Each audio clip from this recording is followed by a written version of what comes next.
Hello there, and welcome back to another review discussion of WandaVision. Today we are going to be discussing episode 8, which is entitled Previously On.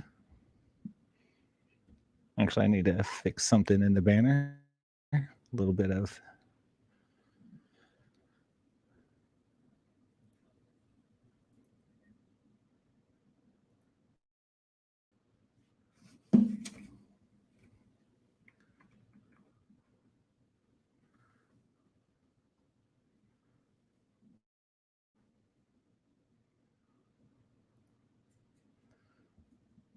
There we go. So, as always, I feel like I repeat this every single time. What another great episode.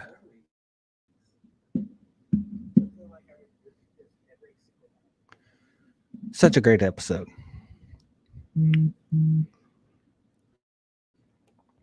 I mean, and as I always say, a great episode for different reasons. And like almost every episode, the title describes it all. Previously on. So this whole episode, almost the whole episode, is taking part in the past, previously on, and you know it's great because it answers a lot of questions. It answers some questions that I didn't even know I had. And this show is very brave, because it puts things out there and it unapologetically doesn't answer those questions. Or at least makes you wait for the answers to those questions. And to me, that is just brave for a show that is running week to week to do that. I mean, if you think about it, all these shows, they get the whole season dropped on a streaming service, and everybody binges it in one day, and everybody knows everything that happened in the whole season, and all your questions are answered in that one span of however fast you're able to consume the media. You get those questions answered. But WandaVision is making you wait. It's so fun. It's taken me back to, I've said it before, it's taken me back to the days of watching Lost, having to put it in, record it on VHS, and whenever I got off of work or whatever from school, we would watch it.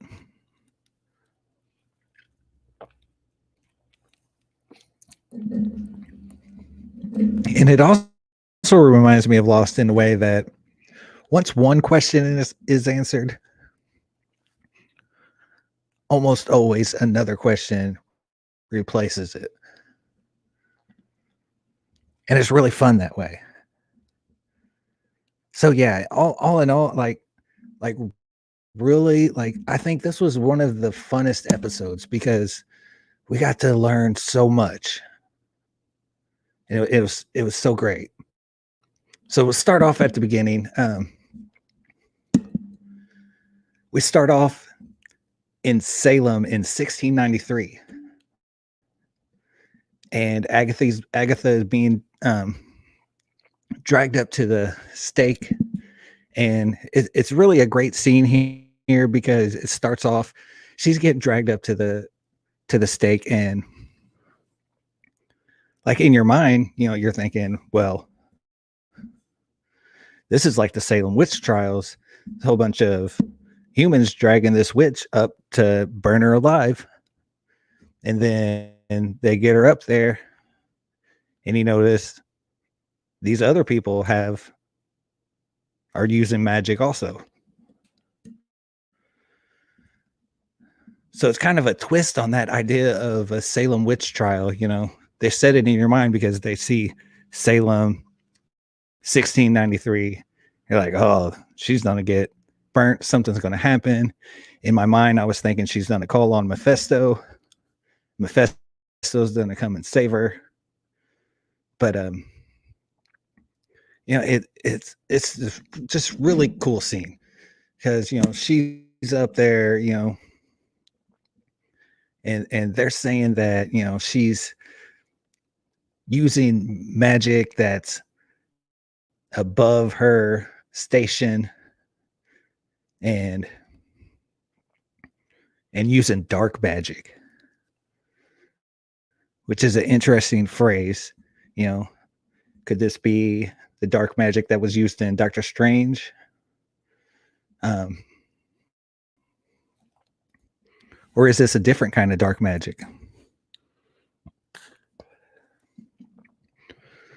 So we know that the magic users from Doctor Strange had some type of mark. So she didn't have that mark. So I'm not necessarily thinking it's from what was his name? I forget what his name was. But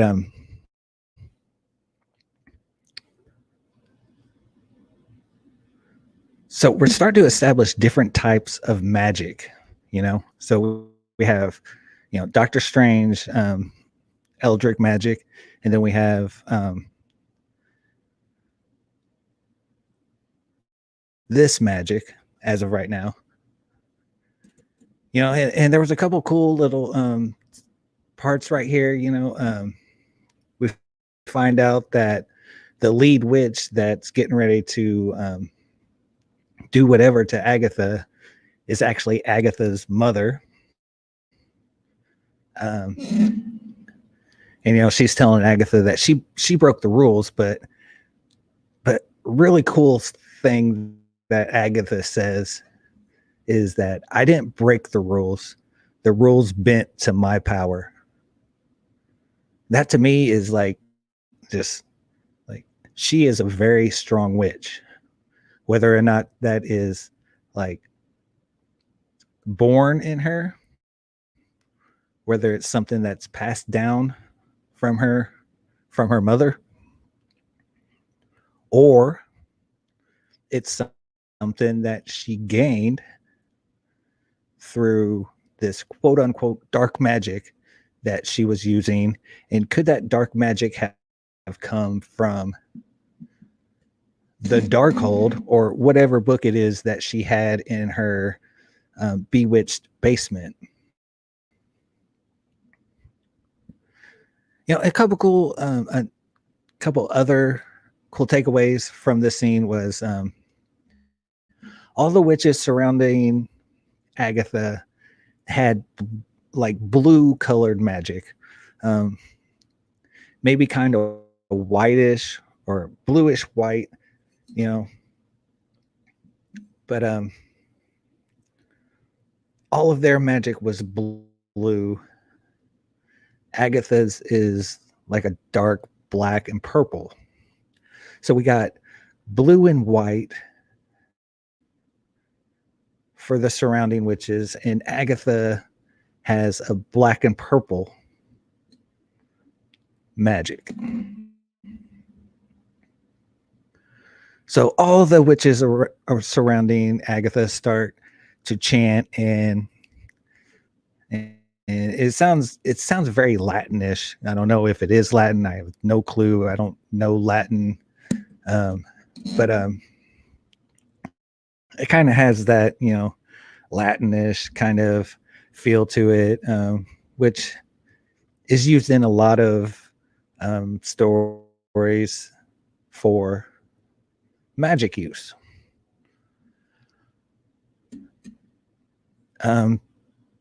So they're chanting, and then they start shooting these blue and white beams into Agatha.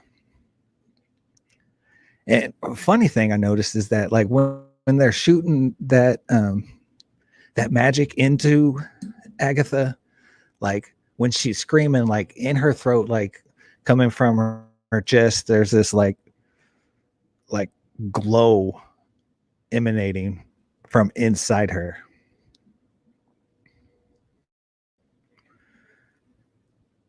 And then her power, her magic, kind of almost like in the battle with Harry Potter and Voldemort in Deathly Hallows Part 2, her purple magic begins to consume their blue and white magic streams. And it begins to suck the life out of them. Like literally suck the life out of them. And it was just really cool. And then so, you know, Agatha gets to a point where, you know, she's basically taking control of the situation. And then she just sends out a burst of magical power and knocks everybody down. The only one left standing is her mother, and her mother floats up in the air and shoots a beam into Agatha's chest. And as she's doing this, I don't know, I don't think there's any like relatable context from the comics. I can't think of any of off the top of my head, but as Agatha's mom is shooting this like light side power magic into Agatha's chest, like a crown of blue and white magic flare up on her head. And it's a really cool visual. I really need to start like getting super prepared and having visuals and stuff, but maybe when I start doing some more edited videos, I'll start doing that. But anyways, Agatha is sitting there taking it, and like this time you could tell that like it's not even phasing her. She pulls out her magic and starts consuming, or at least that's kind of the, I keep on saying consuming, but I'm not entirely sure that she's actually consuming their magic. But the reason I do say that she is consuming their magic is because when they all fall to the ground, they are like withered corpses, like all the life's been sucked out of them. But anyways, she finally defeats her own mom and pretty nonchalantly walks up to her mom's dead body and takes the brooch that we've seen in every episode from her. And then we flash back to Agatha's bewitched basement. So it's pretty obvious in this scene that Agatha is a trained witch. You know, you put these two scenes together, with Agatha kind of taking control of the cicada and making it crawl on Wanda's face.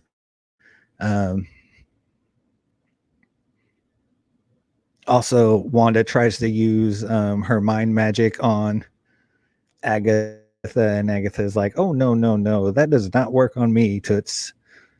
All of that.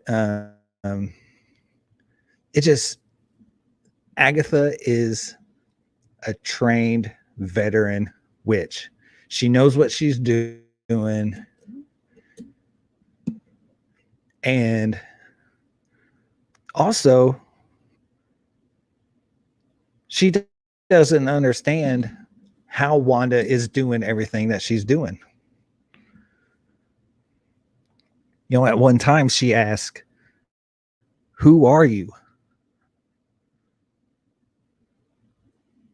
And then, she's like, I tried to get answers from you, but you wouldn't break, even when I brought in fake Pietro or Fietro, which I thought was absolutely great that she said Fietro,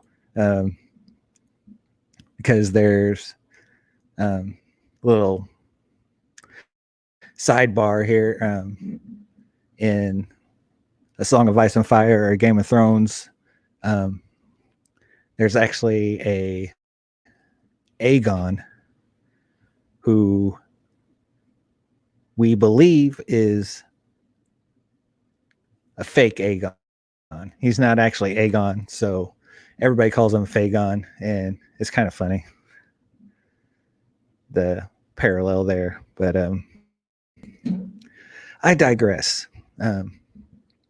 So she doesn't understand Wanda, and half the reason that she's there, she says she sensed the hex going up, and it brought her there. So, she's very trained. She knows when magic is happening. She sensed Wanda's magic, and now she's there trying to figure out what exactly Wanda is. As of right now, she does not know what Wanda is. She doesn't understand Wanda or why she is as powerful as she is. She talks about learning how to do some of the spells that she's doing for Wanda in this little spiel that she has going on, and she transfigures the cicada into a bird. And she's like, it took me a millennia to figure out how to do this, and you're out here having everybody do whatever you want to, all within like a mile radius. It doesn't make sense. What and who are you? Why is this happening? And then she just randomly tosses the bird to her pet rabbit, and the rabbit eats it, and that's not weird at all. By the way, it was super weird. I don't get it. Why is the rabbit eating birds?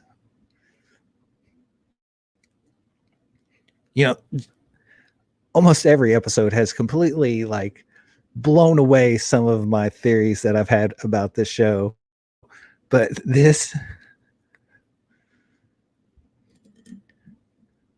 that can't just be like a one-off. You don't just throw a bird at a rabbit and it just eats it. Is that a Monty Python call out? Like, should we all run away from that rabbit?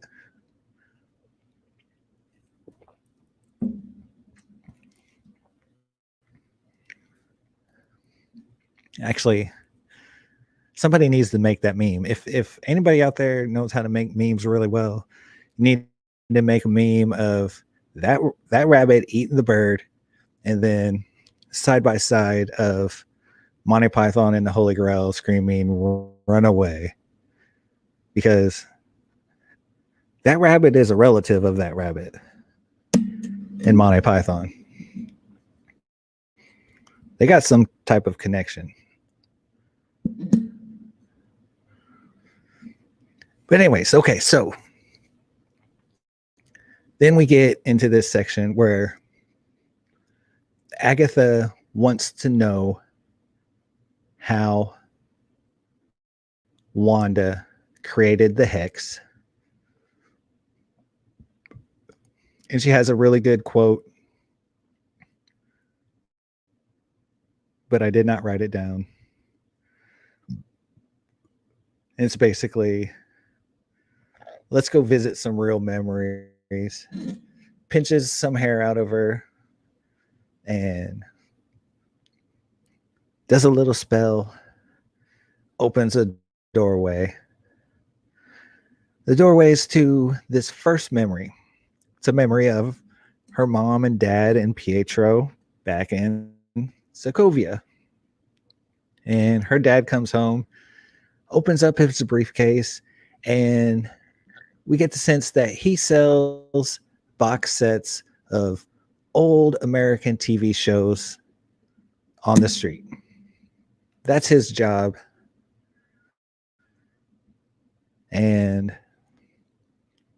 tonight is movie night, and they are practicing their English.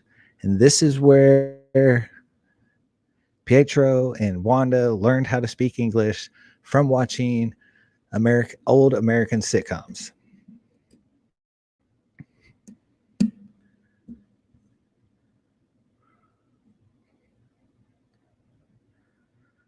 Which is cool.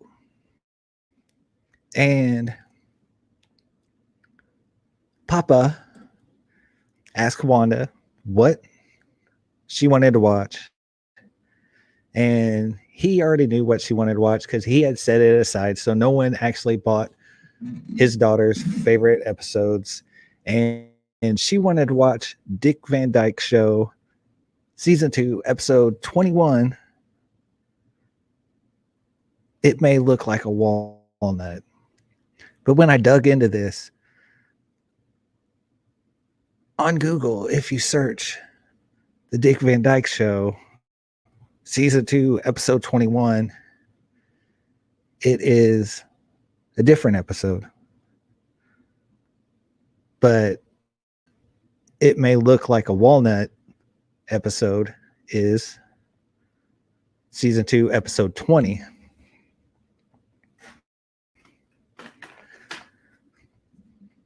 So I don't know what the deal is there. But anyways, they're watching this episode. It's basically kind of a combination of a lot of the first 2 episodes of WandaVision. We get the split bed scene. Obviously, we get the Vision phasing through the ottoman that Dick Van Dyke usually trips over.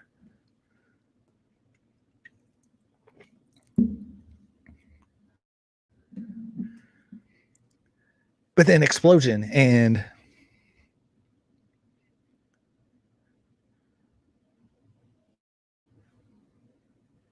we're in the scene that kills Wanda and Pietro's mother and father.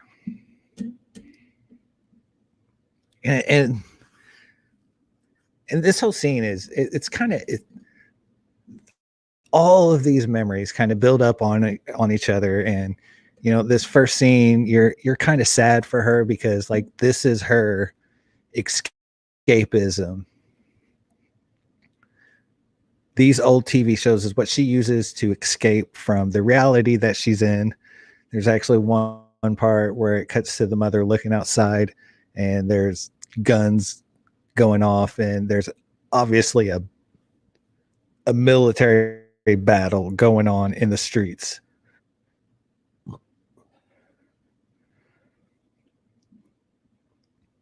And so the explosion happens. Wanda and Pietro crawl underneath the bed. And then the Stark bomb comes down. They're staring at Stark Industries, just like they've stated in the past. And Wanda starts to reach out. The red dots obviously ticking just like the toaster from episode 1, the commercial from episode 1 for the toaster. And then Agatha drags her out of the memory and is like, "You stopped that bomb, didn't you?" And Wanda's like, "No, I didn't." And Agatha's like, no, you used the probability hex, which, if you didn't know, that is what the Scarlet Witch, that's what her first like power was. It was probability hexes that would just be random. And they would be random in the sense that it would influence the world around her for her to have a positive outcome. So that meant the bomb didn't go off. And so this may seem like a minor scene, may seem like a very small thing that's going on.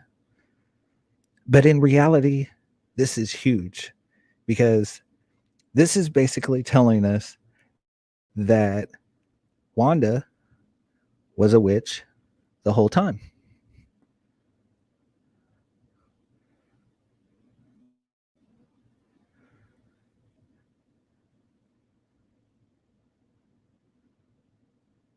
You know, and that's just really cool, because um and brave by Marvel, because that means that they have no problem retconning their own stuff when it is manageable within the story to do so.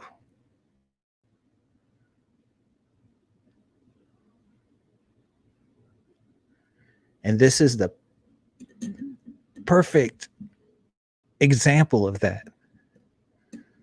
Like, because she didn't know she had powers, because they were very minimal at best.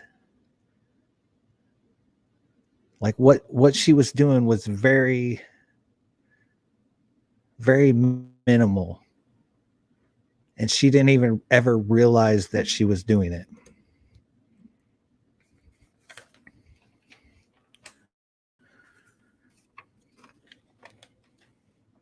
So Agatha still needs to know more. So she opens another door, and it takes us into the Hydra facility that was testing the Tesseract on people, I guess. Wanda comes in and she states her name, and she walks forward, and the Tesseract reacts to Wanda. It floats to her. It chooses Wanda. The Mind Stone chose Wanda. And then we get this beautiful scene of the Tesseract breaking open, the Mind Stone floating there, and Wanda reaches out to it. It explodes with this brilliant yellow light, and Wanda like tries to look at it, and we see the silhouette of classic Scarlet Witch floating down.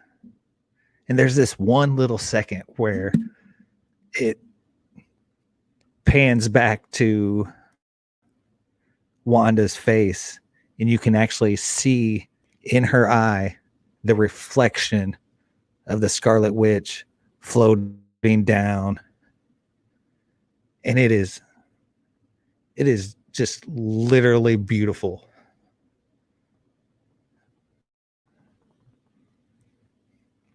The one problem I do have with this scene and this thought that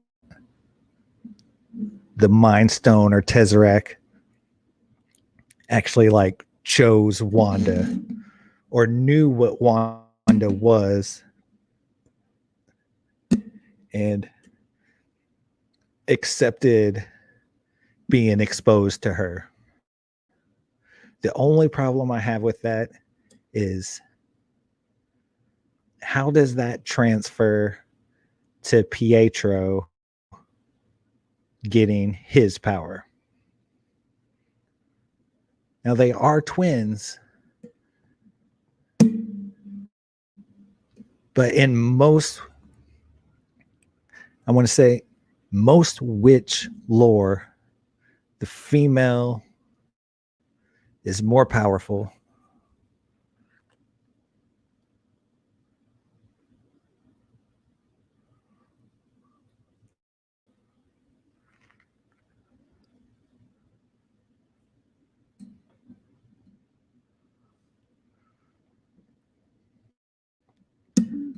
And so yeah, that's just interesting thought. I mean, I guess, he's still going to have that lineage, you know, and, maybe it is still something with the X gene. Maybe both Wanda and Pietro had the X gene, and that's why the Mind Stone was drawn to them. But I really do think that there's more. There's more. Wanda has more reasons why the Tesseract or Mind Stone would choose her.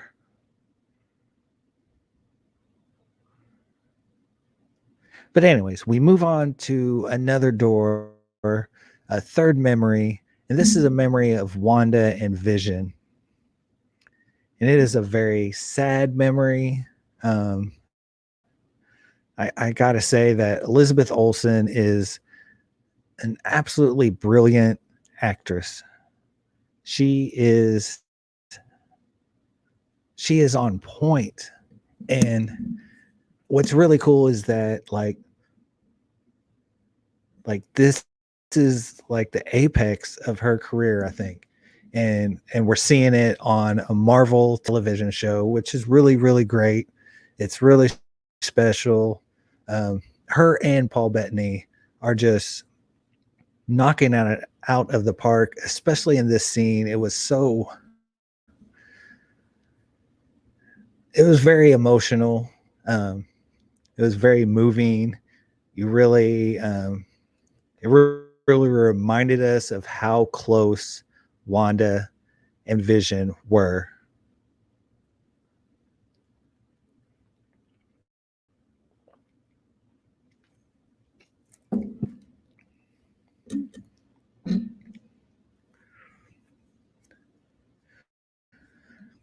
And a couple, some thoughts on this scene. After the scene wraps up, Agatha asks Wanda, "So what happens when Vision isn't there to pull you away from the darkness? What happens then?" She's still trying to figure out exactly what happened for her to create the hex. She's still probing. And at this point in time in the show, I'm sitting here wondering, is Agatha a villain? Like, at this point in the time in the show, I'm thinking Agatha's not really the villain. She's just trying to figure out exactly what is going on. Like, exactly how Wanda was able to do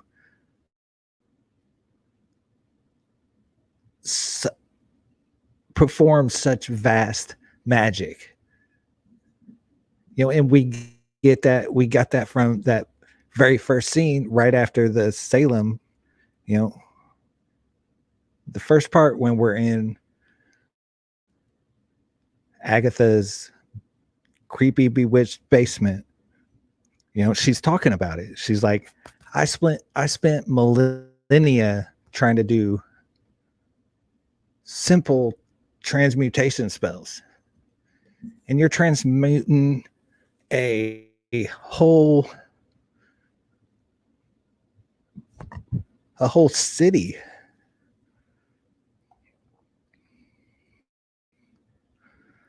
So Agatha's pushing her to tell her more. So we get a fourth memory, and it's at Sword headquarters. Wanda goes in to see.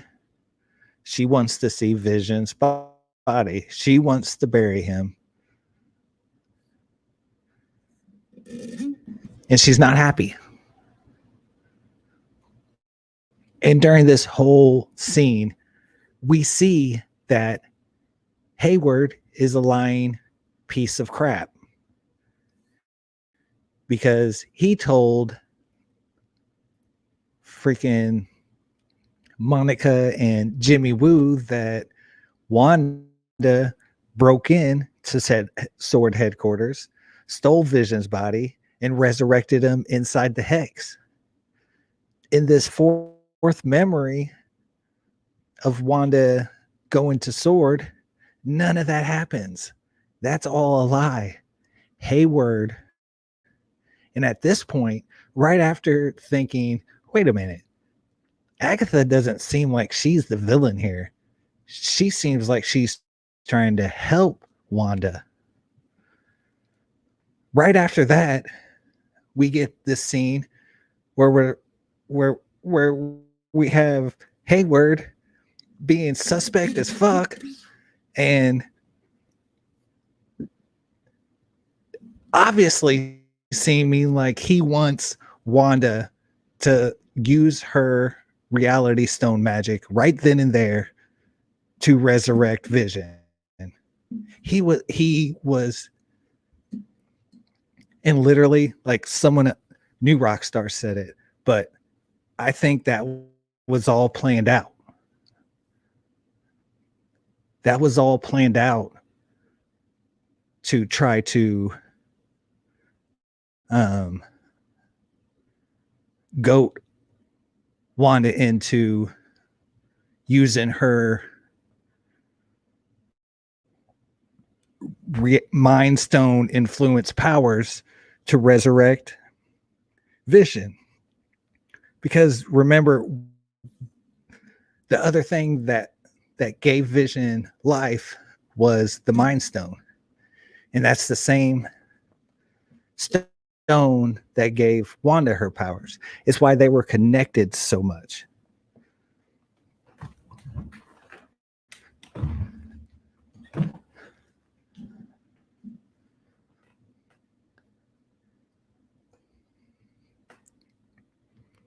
And yeah, so Wanda didn't take Vision's body. And she left there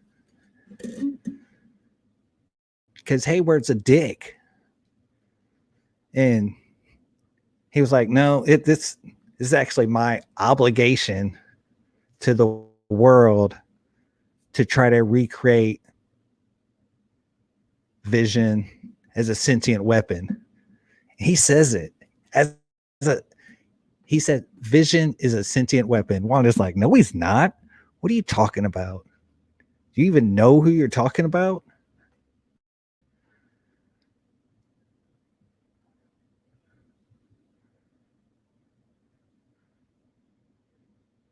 So yeah, Wanda just leaves. She's like, fuck y'all. I'm out.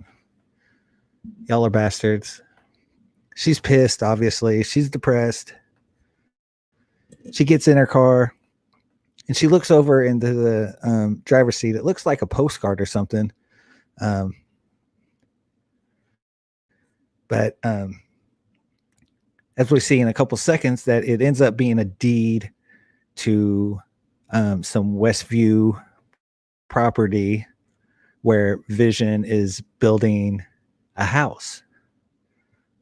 But the way it's left in her car, it almost seems like someone put it there. I don't know if I'm reaching on this. I feel like I'm reaching on this. I feel like she had it, but the way the way they shot it, it's almost like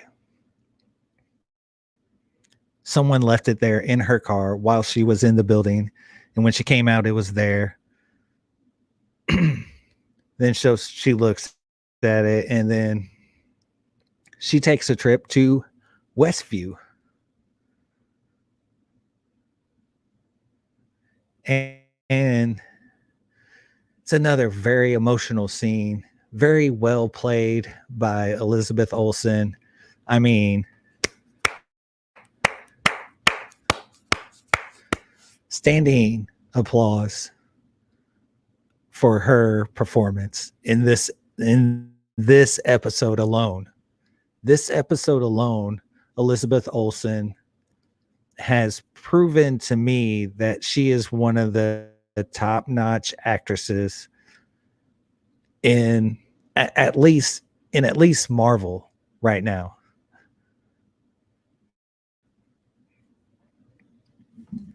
And so, she gets to this property, you can tell that someone had started to build a house there. She opens the piece of paper, and it's the deed to the property. It has, the property boundaries and stuff, and a rough shape of what the house will look like. And it has a little heart. And inside the heart, it says, "Where we can grow old together, V." So this is a note from Vision.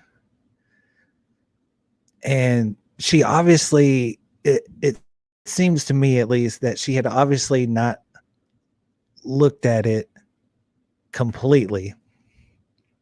But when she's here at the house that Vision wanted to build for them to grow old in, she absolutely loses it. She loses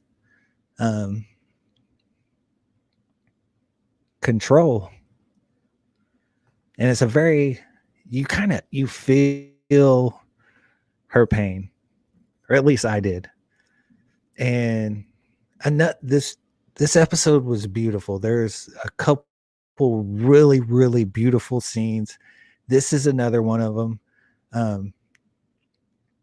She uses her power and creates the hex as it expands throughout the city, and she creates Vision. She created the hex. She created Vision. It's a couple big answers.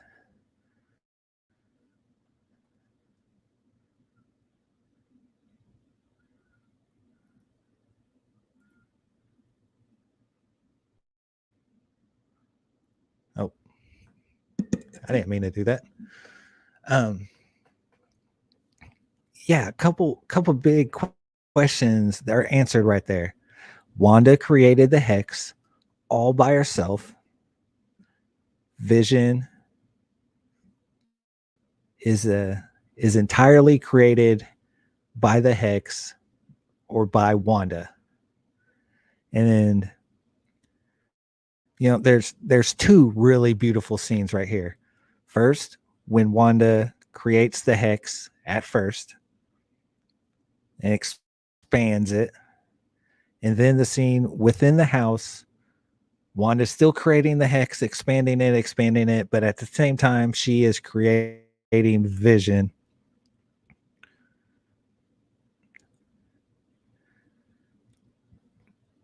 And it's the scene from one of the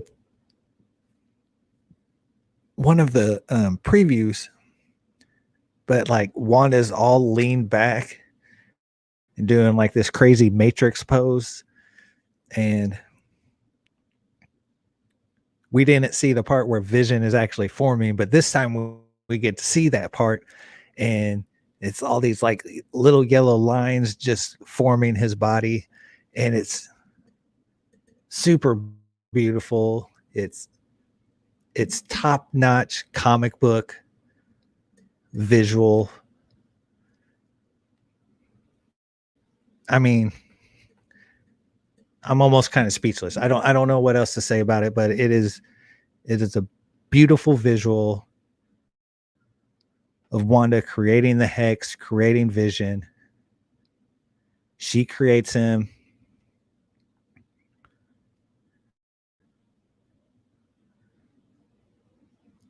And then we basically start off episode 1, black and white. And we've come full circle. And like literally we've come full circle because on the note was a heart. Inside the heart was Vision's note that caused Wanda to break down and create the Hex in the first place. And then what do we have in episode 1 of WandaVision that started all the hijinks in episode 1? The heart on the calendar. It's all full circle. Good shows do this. Good shows come full circle. This is a great show.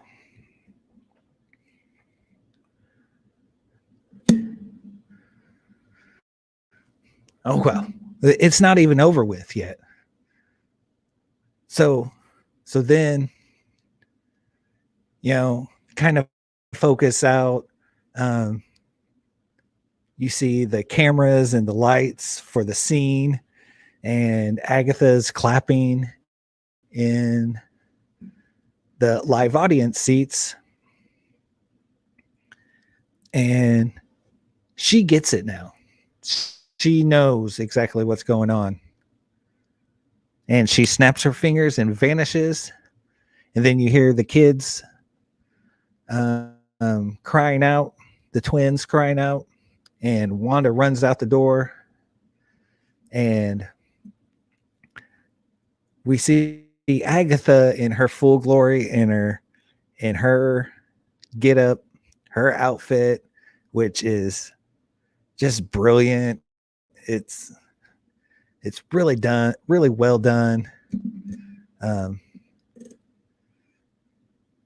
It's really great.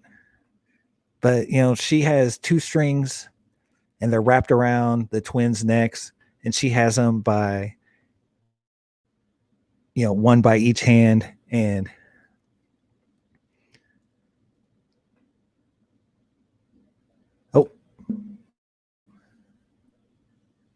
Hey. Hey there, Taylor. Sorry about that. Sorry about me being late. Oh no, you're good. You're good. Yeah. Good episode today, though. I gotta say, I enjoyed it. Oh yeah, I enjoyed it a lot. Actually, I actually kind of think it's probably one of my favorite episodes so far. Yeah, well, definitely let into the intense factor today too. I mean, that was something.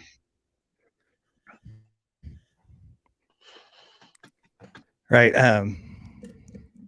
I've almost made it through the whole episode, but I am at the very end where Agatha has the twins, and she like has them by her little like magic ropes by the neck, and and we get the big reveal that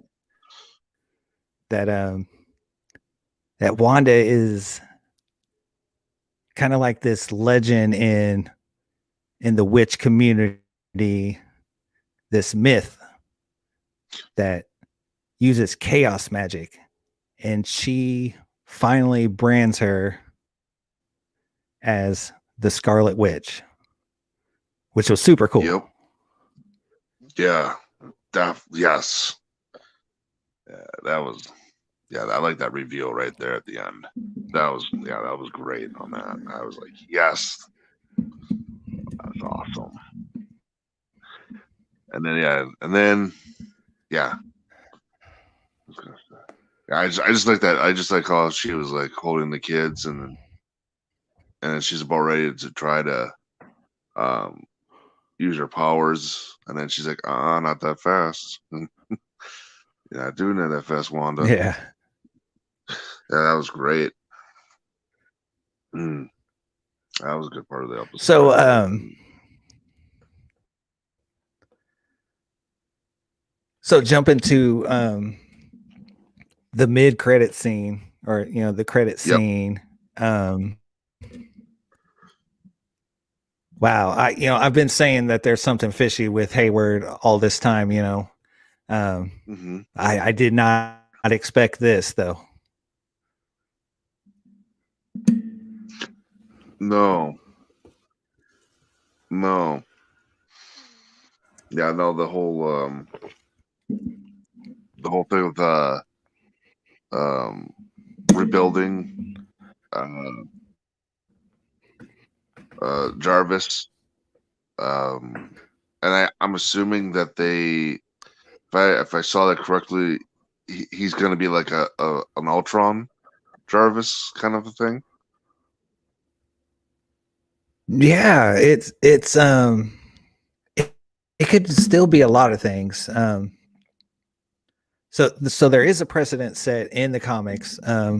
Whenever Vision becomes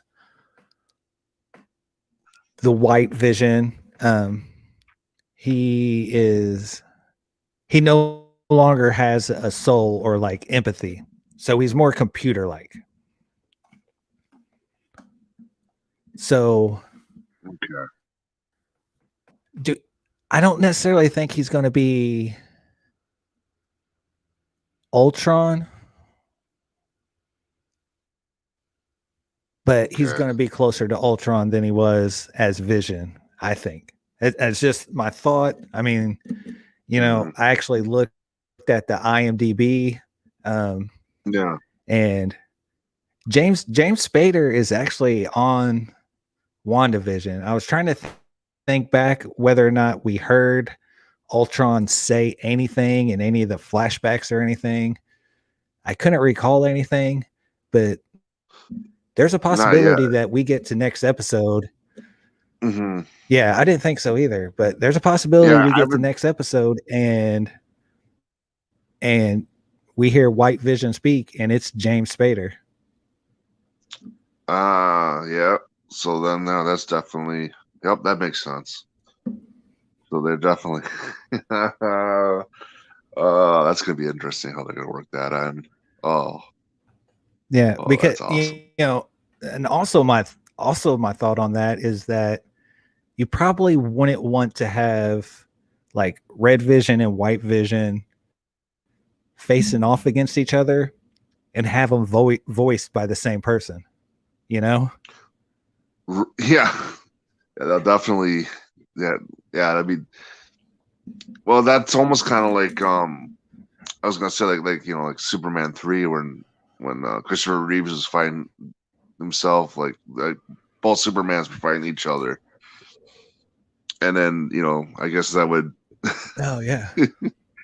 You'd be figuring out like what Superman are you rooting for? I mean, well, kind of you're rooting for the Clark Kent Superman part where he still had his glasses on, and then when he takes it off, and then they're both fighting each other like crazy. So I guess that's kind of the same premise what they're doing with the when Vision and the White Vision fight each other.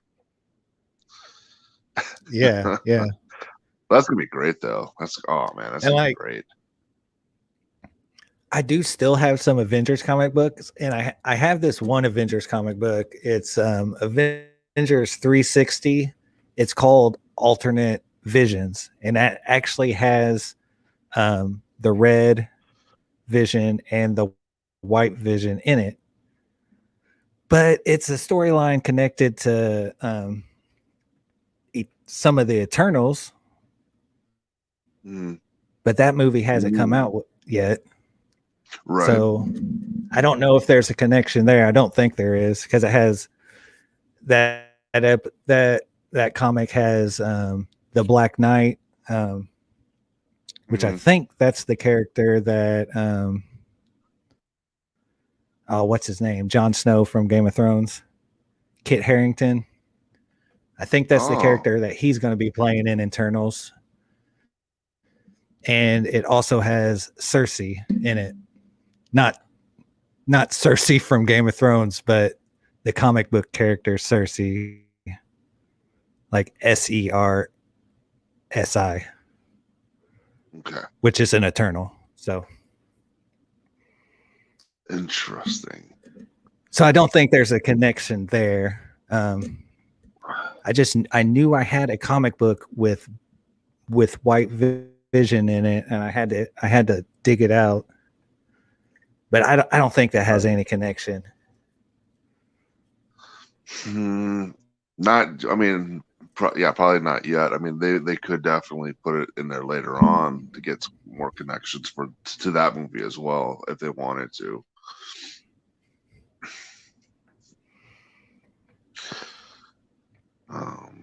Well, I mean, since I've already kind of went through a lot of the episode,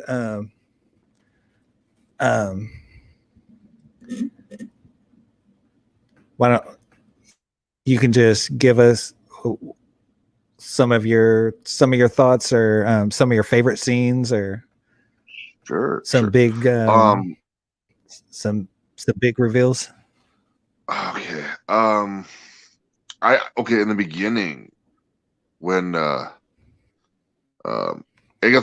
Harkison, is that how you say Agatha Harkison? Is that how you say her name? Harkinson. Harkinson, yeah. Okay. I like that in the beginning where all the witches are hitting her because they think that she's a great evil, and then she's trying to plead to them, and then they're all attacking her, and then basically they when they turn her into the all the other witches, she turns into the like crippled, like turns them their bodies just decay, or and then like her mom like fights off, and then tries. She's got like a like kind of like this white powers that are going on, or like attacking her, and then even with her power, she's still powerful, and then she ends up basically ends up doing what she did to the other witches, and then destroys her own mother, and then takes the an emblem. And I thought that scenery was like kind of chilling. I wanted to note that in that scene, even though I thought it was a very good scene, it makes me wonder that they're going to try and do that for the upcoming, well, I guess Blade movie, because apparently they have confirmed. This is what I've been hearing, is that they officially confirmed that the Blade movie will be PG-13 and it will not be rated R, I guess. So by doing that, I'm curious from this beginning episode, with what they did with Agatha Harkinson, character, that I wonder if they'll do that to the Blade movies, where they'll make that very, very, still intense enough like that, because I thought that was really good in this episode. But yeah, I'm curious to see if that's going to be anything to play out later on in any other Marvel franchises as well from this. Yeah, that I didn't even think about that. I did hear about the Blade stuff. I don't know what to think about it. I'm still holding out hope that it will be rated R, but I do think that they can still pull off a decent Blade PG-13. Kind of going off of kind of what you're saying there, that there was this opening scene to this episode was very intense, and it did have a very creepy vibe to it. Absolutely. Now, I didn't. I guess I'm gonna have to watch I'm I'll have to watch the beginning because you probably explain a little bit more about the Covenant and the like how they were like how they had their powers and everything else because they didn't couple things because I what I also noticed in the beginning as well is that like she just kind of like flies off and it's like we don't know where she went. Like I don't think she went right into Wanda's world right away going from 1673 or 1635 going into Wanda in 2021 but Yeah. Because they didn't show her stealing the book from um Doctor Strange right now, so I thought that was interesting because they Yeah. didn't show that reveal yet. um so like Yeah. that stuff's all on the To table right now. I mean, to catch you up on some of my thoughts from that scene is like you were saying, I thought it was just a very good scene and to start out with. Um, but the mother said, that she was using that Agatha was using magic, like I forget how she said it, but basically she was saying that Agatha was using magic above her station, magic that she wasn't like ready for. right. Yep. And she was using dark magic or darker magic than what we use. And when you take into the fact that, all these witches have this like white, bluish, almost like a light side magic. And Agatha's Right. is black and purple.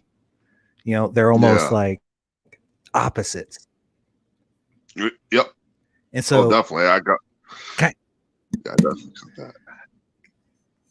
kind of my thought was almost and when you bring up the Darkhold or whatever that book is, um,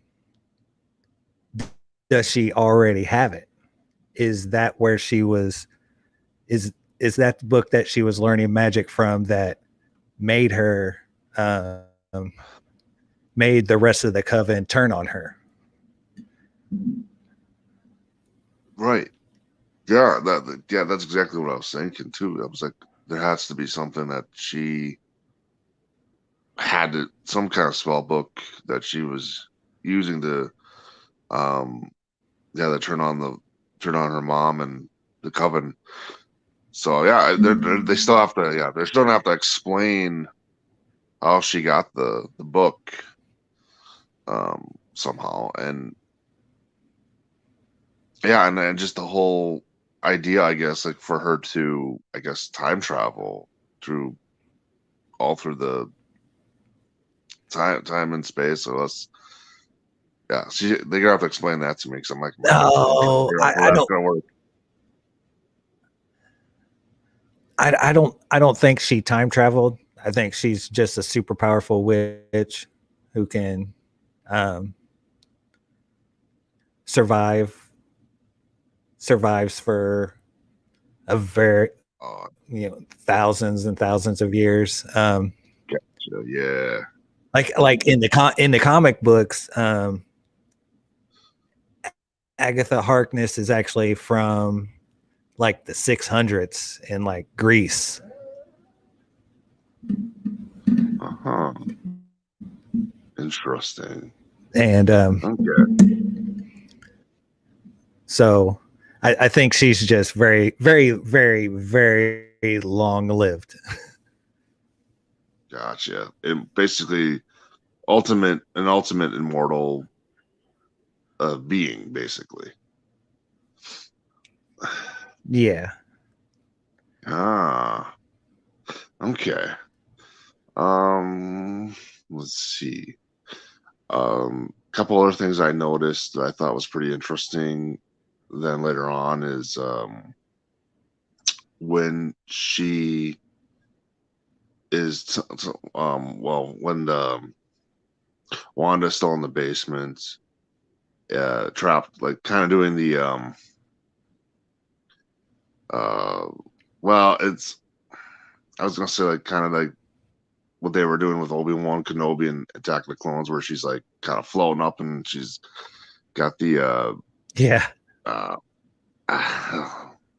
what do you call it? Like kind of like the powerful cufflinks on her legs and Yeah. arms. Yeah.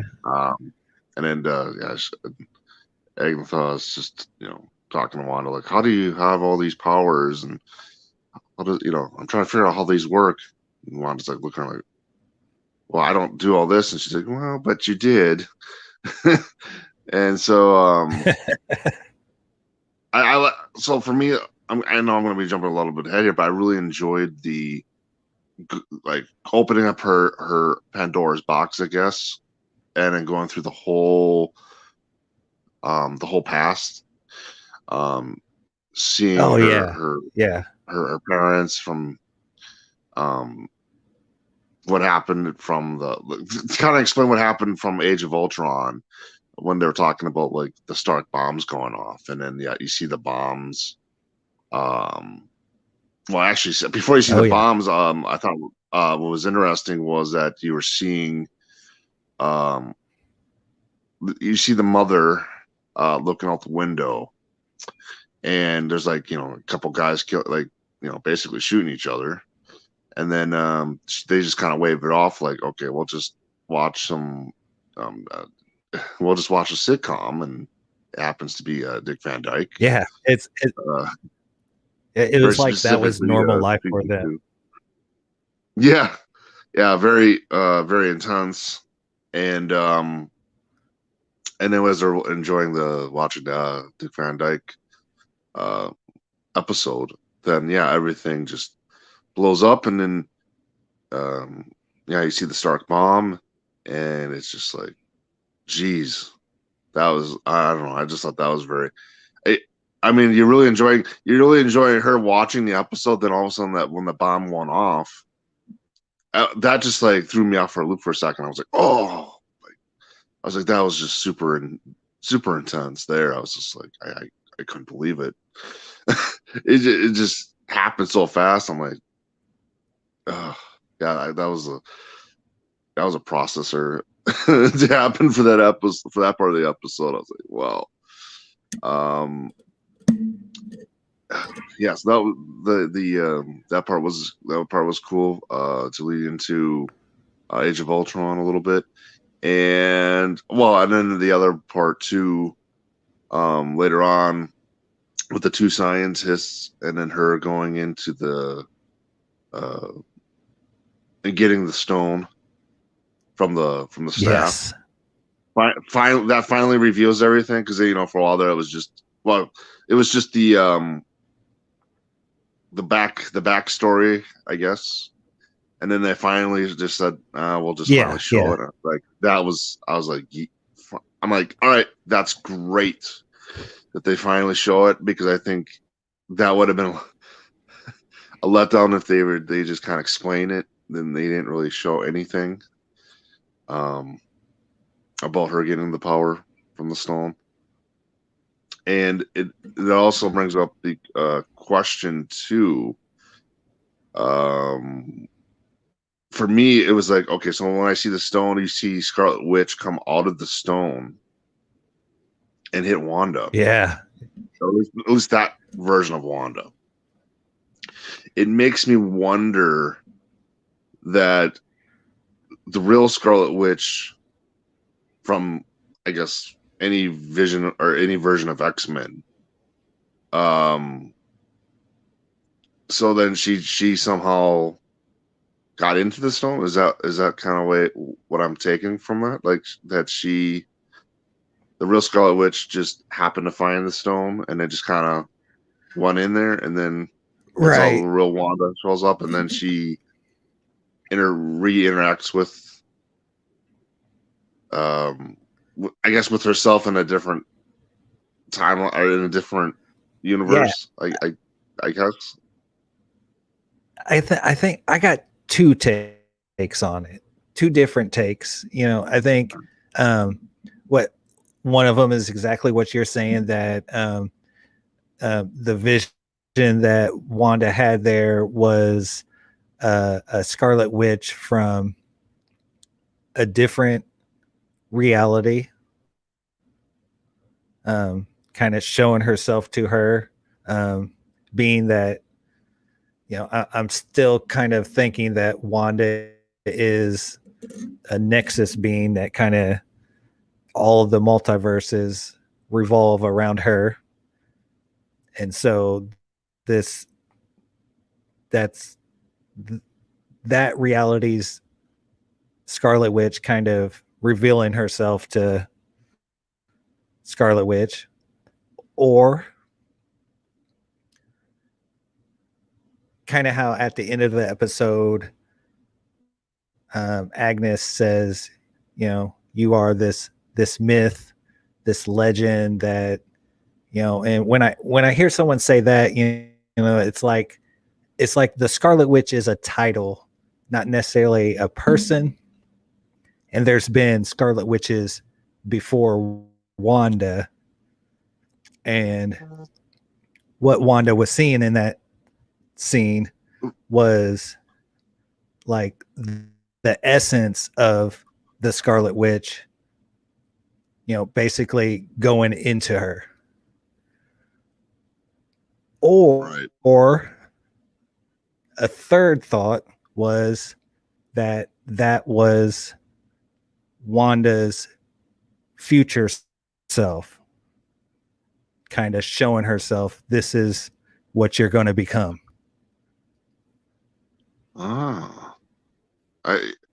Yeah, for sure. I can see that.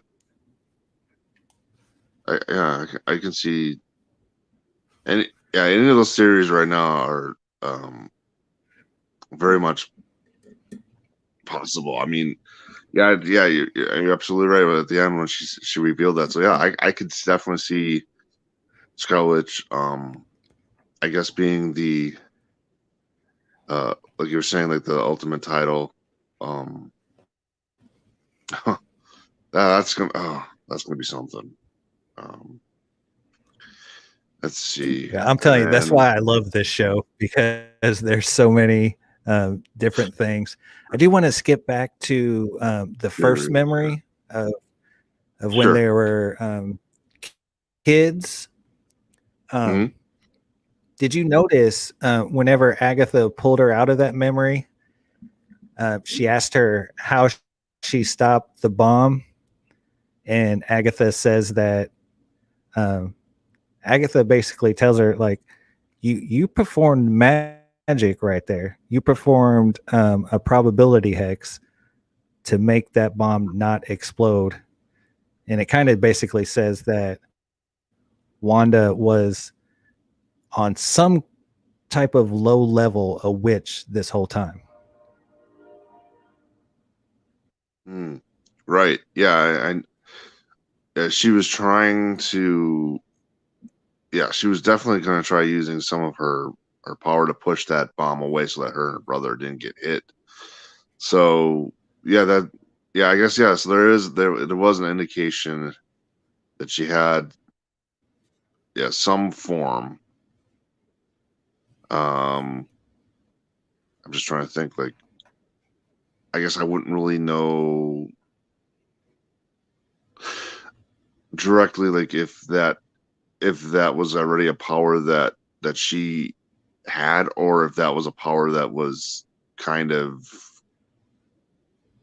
like, how do I say it, like somebody else was like maybe like kind of altering her a little bit, like, kind of like I'll like, maybe one of the I guess we could say maybe one of the demons maybe got to Wanda as a kid, like somehow that gave a little bit of the power to her, maybe at this point. I guess I'm not 100% sure, but I mean, well, I will say that is like one of the Scarlet Witch, or Wanda's, one of her origin stories is that she did get her powers from a demon called Sichon, which is the same demon that created the Darkhold, which I'm theorizing that the Darkhold is the book that was in Agatha's basement. But a little bit more backstory from the comics is that when Agatha was first on the scene, when Scarlet Witch was first on the scene, like her magic was very it was chaos magic, and they actually called it a hex, and it was a probability hex. And like in this one episode, in this one issue, she kills Ultron by casting this hex, and it randomly makes some of his circuitry like backfire, and it kills him. So like, and that was before she met Agatha Harkness. So Agatha Harkness, I think I might have this wrong, but I think Doctor Strange got her in touch with Agatha Harkness in the comics, or it might be flipped. But anyways, one of them, Agatha Harkness, eventually teaches Wanda how to use her powers in a grander scale. Okay, I see it. All right, definitely. Okay, so that's kind of what I'm wondering if that's what she's kind of doing now. It seems like even though she was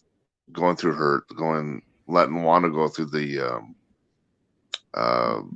backstories, that she's all doing this to kind of not just to know what Wanda is, but is also kind of, I guess, kind of teaching her to utilize her powers more as well. I thought so, through like when we were going through the memories. Like I was seriously thinking, and I said it earlier, that like I was like, Agatha's just trying to help Wanda. But then whenever she was out in the street with Wanda's twins with like magic ropes around their necks, I was like, nope, she's the villain. Yeah, I mean, it definitely indicates that she's the villain, but yet I don't know if what I'm trying to say is like if she's just like, I feel like right now she's just kind of fascinated with Wanda's power, and we don't know what she wants out of Wanda yet. Like, we don't know if she wants to basically restore the Coven and have her be by her side, or something completely else. I mean, that's obviously that's the setup for episode 9. Here's the thing: I really enjoyed this episode today. I really did, but I'm kind of like, knowing that episode 9 is it, and if there is a 10, that would be great. But knowing that episode 9 is it, and I'm kind of like, there's so much stuff going on that I feel like I can already tell you I can't wait for, if they're planning on a second season, or if they're planning on multiple seasons. I'm not 100% sure, but I kind of want, at this moment, I just kind of want more episodes, right? Because it's just like, I just don't want this to be the end yet. I mean, the way they did everything today on today's episode, I'm just like, please don't end. No. Let's see. Yeah, it's going to be a Oh, packed episode. If there isn't an episode 10, there have been rumors about an episode 10, but I don't see why they would keep that on lock. But the episode 9 is going to just be like balls to the wall. yeah. I mean, because what I was gonna say too. I just realized something that you have to. I'm sure you explained it, but also going back to the flashbacks really quick. Well, the one scenery I enjoyed the scene that was going on. I think in between it was between Ultron and Civil War. Is when her and Vision were just like Oh watching yeah. TV. I thought that was a very good moment. I enjoyed that moment, and then the aftermath, scene in which she actually does go see Vision. Well, his destroyed body. Couple things that I wanted to note. So now we also know. I think maybe I'm mistaken, but we finally get to know Hayward's real name too. It's Tyler Hayward. And I was saying to myself, is he Yeah. like the way they're bringing him up?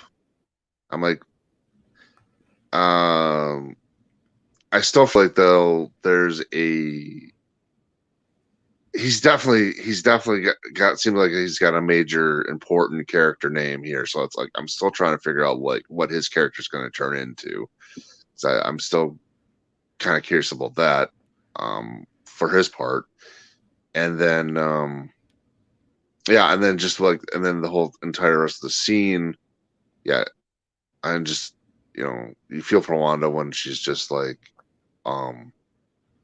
upset that she can't sense his sense Vision's Yeah. Yeah. being anymore. Um so then now in that part we don't actually see her attack anybody. So now that also indicates, so I'm thinking to myself, wait a minute. Because in that one episode, what was it, episode 2 Hayward's a dick. or no, I'm sorry, 4, when Hayward was showing that video of like her attacking and getting Vision's body. Now seems like he altered the at this point now it's showing like he altered that video. Well, like I remember seeing that video and thinking like everybody in that video, like you see her blast through the window and then float down, but like everybody's just standing around. Even like in episode 4 when you see that video, and you never actually see her drag anything out. So like my thought on this is that Hayward's kind of the real villain in this show. Like Right. Agatha Yeah. might be a semi-villain, but Hayward's the real villain. And did you not get this sense that Hayward was like trying to push Wanda to use her powers in that room on Vision to try to reignite Vision?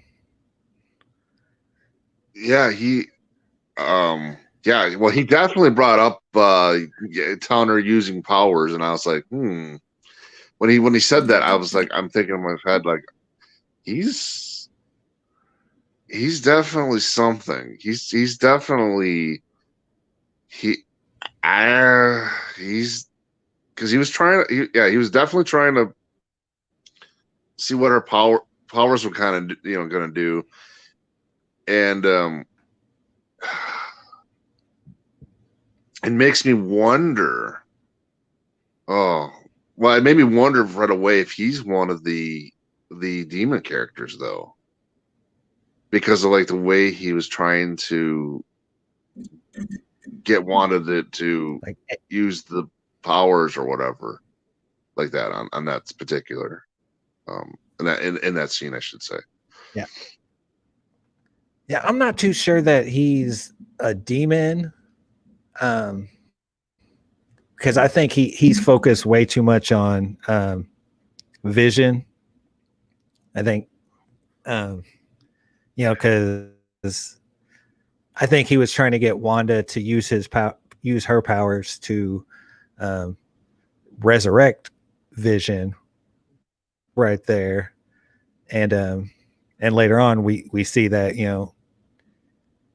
he did have a theory that her powers would resurrect Vision, and it ends up working. But I do think that you're onto something. I do think that he is probably something that we're not seeing, and that I think he might be a Skrull. Well, see, I It's thought funny. that. My theories change. Well, see, I Sorry, thought go that ahead. originally. I thought maybe like he was going to be a Skrull too, but then I thought, well, after today's episode, the way he was talking to Wanda, I just felt he had something else. Like he either had, like, maybe he could be a possible mutant, or like I was saying to you, maybe he has a, maybe he is a demon, but trying to, I don't know, just to start something further Yeah, out than trying what to he usually egg does. her on. Yeah. So I'm just trying to think, like, there's definitely something with him being what he is there, and I'm just like, yeah, this. I don't know. I mean, maybe a reveal that he's still a Skrull, but right now I just don't think he is one. I think he's something completely else. And once that reveal comes out, I'm definitely looking forward to that one, because that's going to be a Yeah. very, very, very good time. Let's still say that about his character. What else here? Oh, and I caught. Oh, hold on. Let me think what I want to say on the.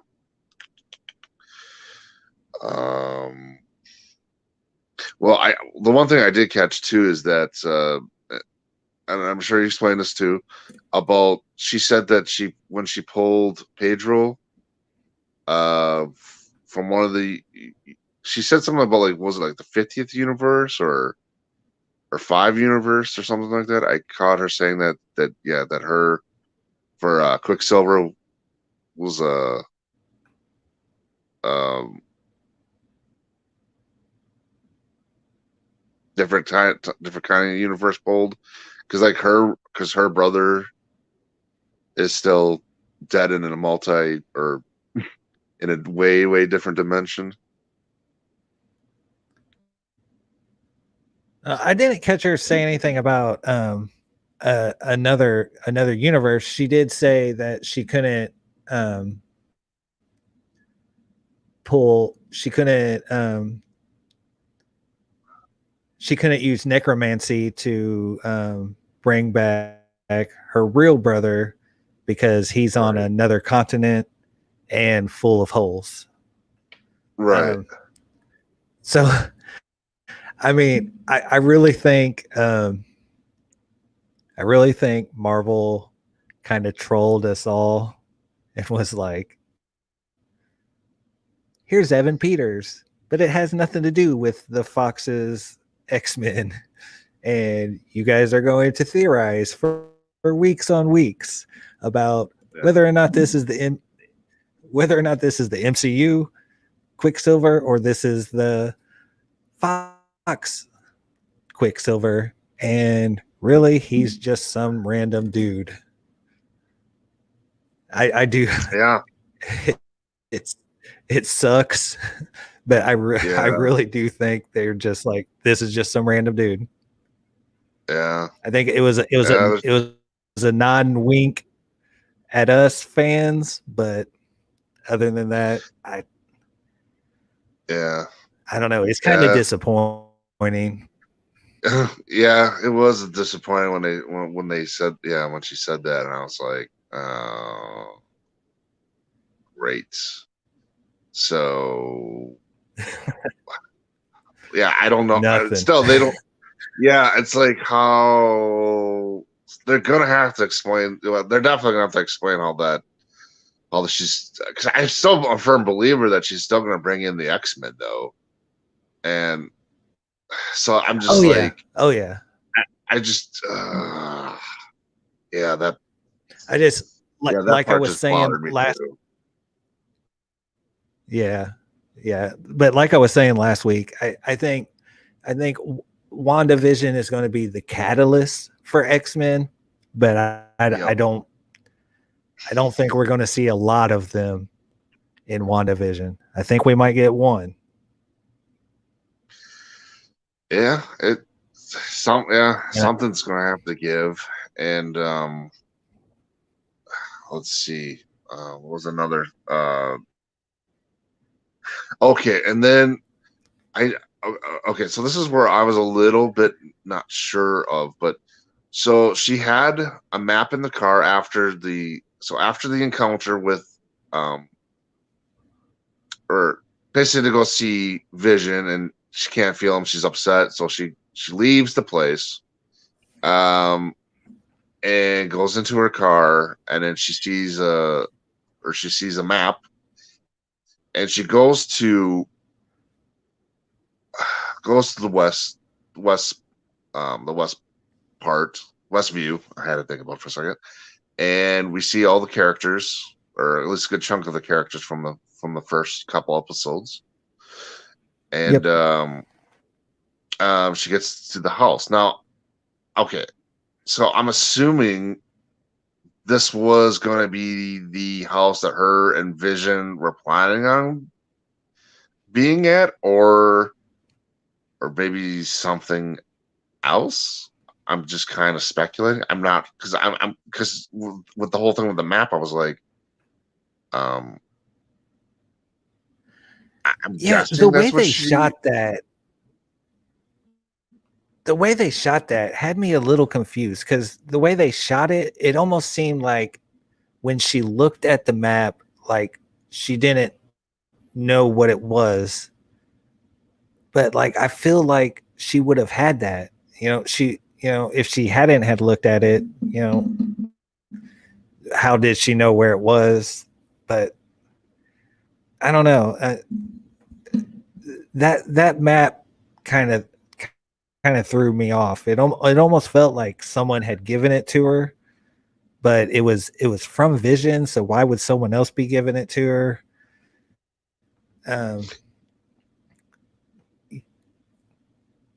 Yeah, see, unless that was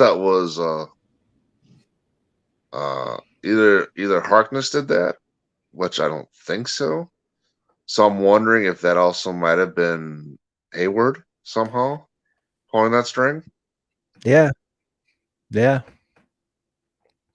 because that's possible yeah, too.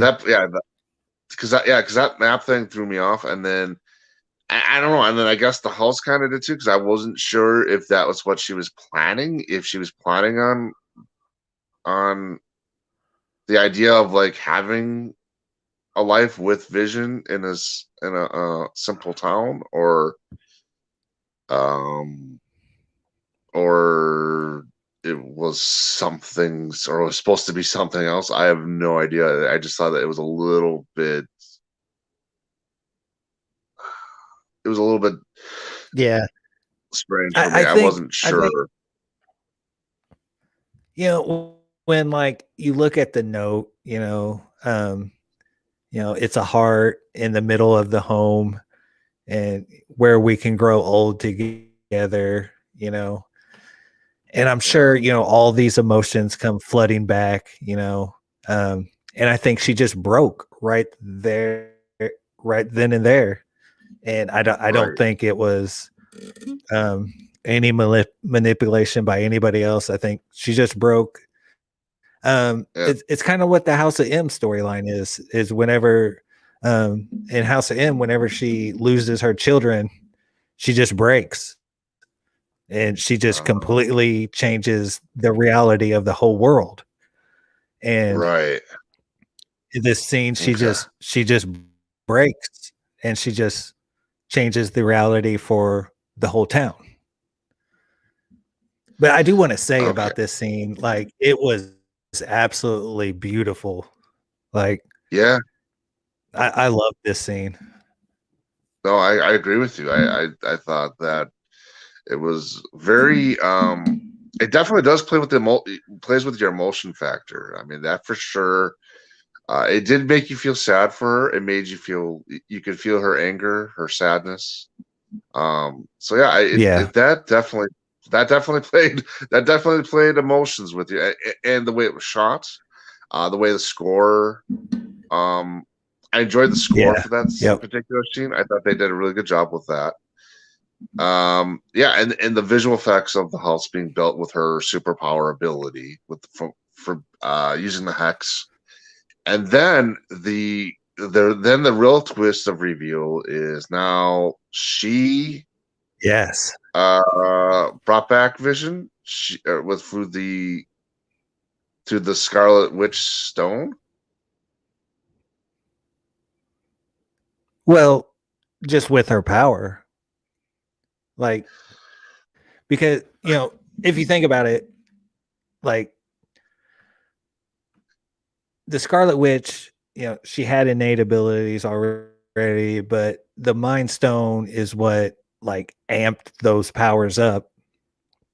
And Vision was brought to life um, using the Mind Stone. He got Right. his Yep. soul and stuff from the Mind Stone. Um, so kind of the way I look at it is that she used like the kind of like almost kind of like the pieces of the Mind Stone that were in her. She used that to recreate Vision. Okay. Right. Yeah. Yeah. Because I definitely saw. Yeah. The Mind Stone part coming from her to build Vision, but the way I was looking, I'm like, there's like a double because like she was just double powered because with the hex was a different power, Yeah, and then the power that she's using for the yeah, Mind Stone to bring because back Vision. So I, it kind of gave me some more questions because again, somehow I feel like that maybe again like her hex ability has to be coming from something else from her. And then like there's got to be some like I just felt like the way that's all going down is like there's got to be somebody like manipulating her ability with the hex, and then and then of course the Scarlet Witch is the Mind Stone or the other stone or I right. don't know, whatever. So like I feel Yeah, like there's because like a double whammy in her right now that I'm not right. trying to understand of like how that's all working with Yeah, that. no, because you're right, because she's creating the hex and it's all red and it is expanding, and when it's going through the city, it's red. But when Vision is being created, it's a like little yellow light, going through and like creating him. So it does get this feel of two different magics going on there. I definitely understand what you mean. Yeah, and then because let's see. Oh, because also because in the hex, I remember, and I really stressed this. I know I was a little bit wrong, I guess, um on the ending of the episode 6 is like instead of a head, I thought it was like originally when I saw it, I thought it was like the hex turns into a head, and I was wrong with all that. But I did notice when that hex was expanding in episode 6, you see like there was like a demon shape, like in the hex, like you see that shape form, like. So I'm thinking, that's why I was like, I gotta believe the hex is being some type of demon that is being utilized in Wanda, Right. and then the stone is the which, so it's almost kind of like it's contradicting her power source. Like one is evil and one is good, and it's so she's kind of like, she herself is conflicted, but somehow the powers are kind of manipulating her. So it's going to be interesting to see Yeah. how that's all going to play out, because I think that's going to be a key factor for from the rest of this season to the next couple seasons, or however Marvel wants to um, go about Wanda at this point. Yeah. So, on that note, I've heard that um, WandaVision is going to heavily influence Spider-Man 3. And obviously, Elizabeth Olsen is going to be in Doctor Strange 2. Right. Yep. So there's going to be a couple different things that we're going to see, ramifications from whatever goes down in episode 9. So, that I don't know. My only problem with that is that I feel like we're not going to get a satisfying resolution, and WandaVision isn't going to feel like a standalone season. Like it won't be able to stand on its own. Unlike however 20 some movies that they made for the first big phases of the MCU. All of those movies can stand on their own. They don't need the other movies to right. You don't need the other movies to watch, Yep. And I just feel like if there's this big ending that doesn't have enough closure to it, because they're leaving things open to be continued in Spider-Man 3 or Doctor Strange 2, it's not going to be or feel very satisfying. That's my one big worry. I agree with you 100%.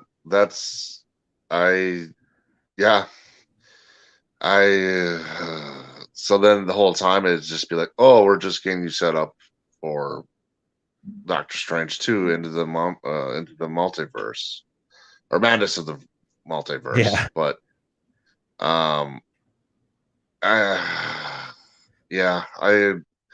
I was hoping that wasn't going to be directly the case, but yeah, it's definitely looking like that right now. And another thing that you kind of hit on it earlier.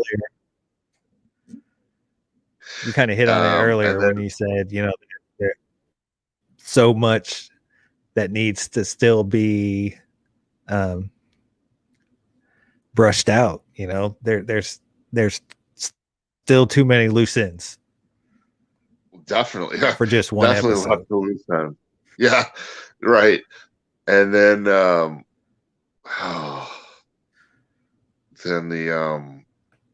see, we also don't know And that was another thing about this episode. And I definitely know that they're gonna have to show something in episode 9 right away. Is that, we still don't know where or what the fake Quicksilver did to Monica Rambeau yet. Yeah. And so that's definitely going to Yeah, that's be what's been crazy. That's what's been crazy about these last couple episodes is that they've really these last couple episodes they really narrowed things down in like you don't get much from everybody. Like last episode, like we barely got anything from Sword. We got like two things. This episode we didn't see Red Vision, the Hex Vision at all. We didn't see Monica Rambeau or fake Quicksilver at all. Like, nope. They're going to have a lot to jam into episode 9, and that sucker better be an hour long. Well, heck, I would have been happy if they just decided to make it 2 hours long, at least make it a movie at this point. Right.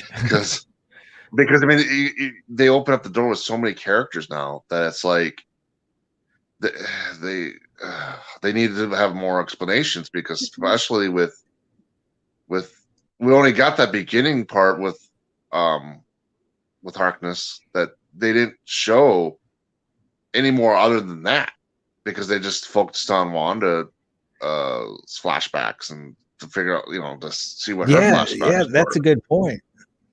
That's a good point, because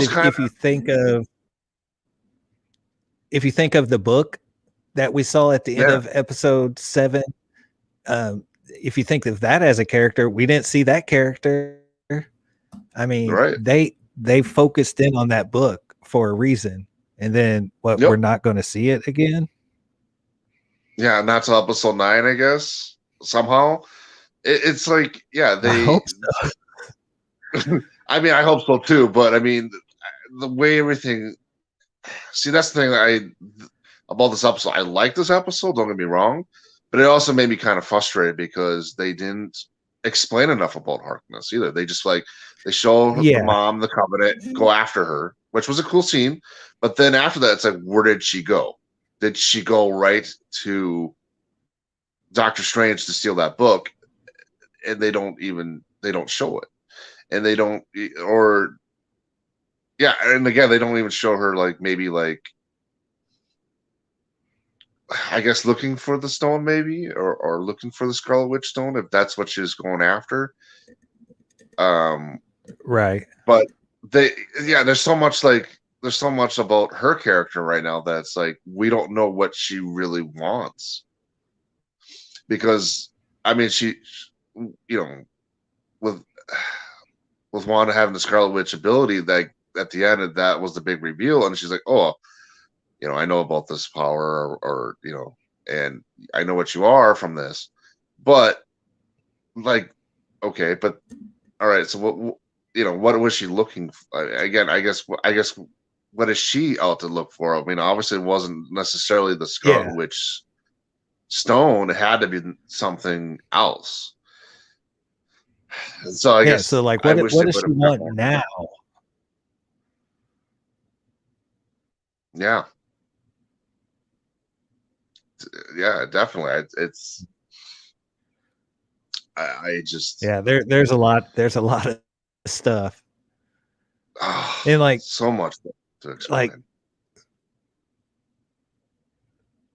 I really. I know it's kind of like a meme out there to push for the Darcy Lewis and Jimmy Woo X-Files style sitcom. I think that would be fun. I really do think that'd be fun, kind of like an Agents of S.H.I.E.L.D. type, but actually put some Marvel backbone in it and make it canon, and an Agatha Harkness series. Catherine Hahn is hilarious, and she's a great actress.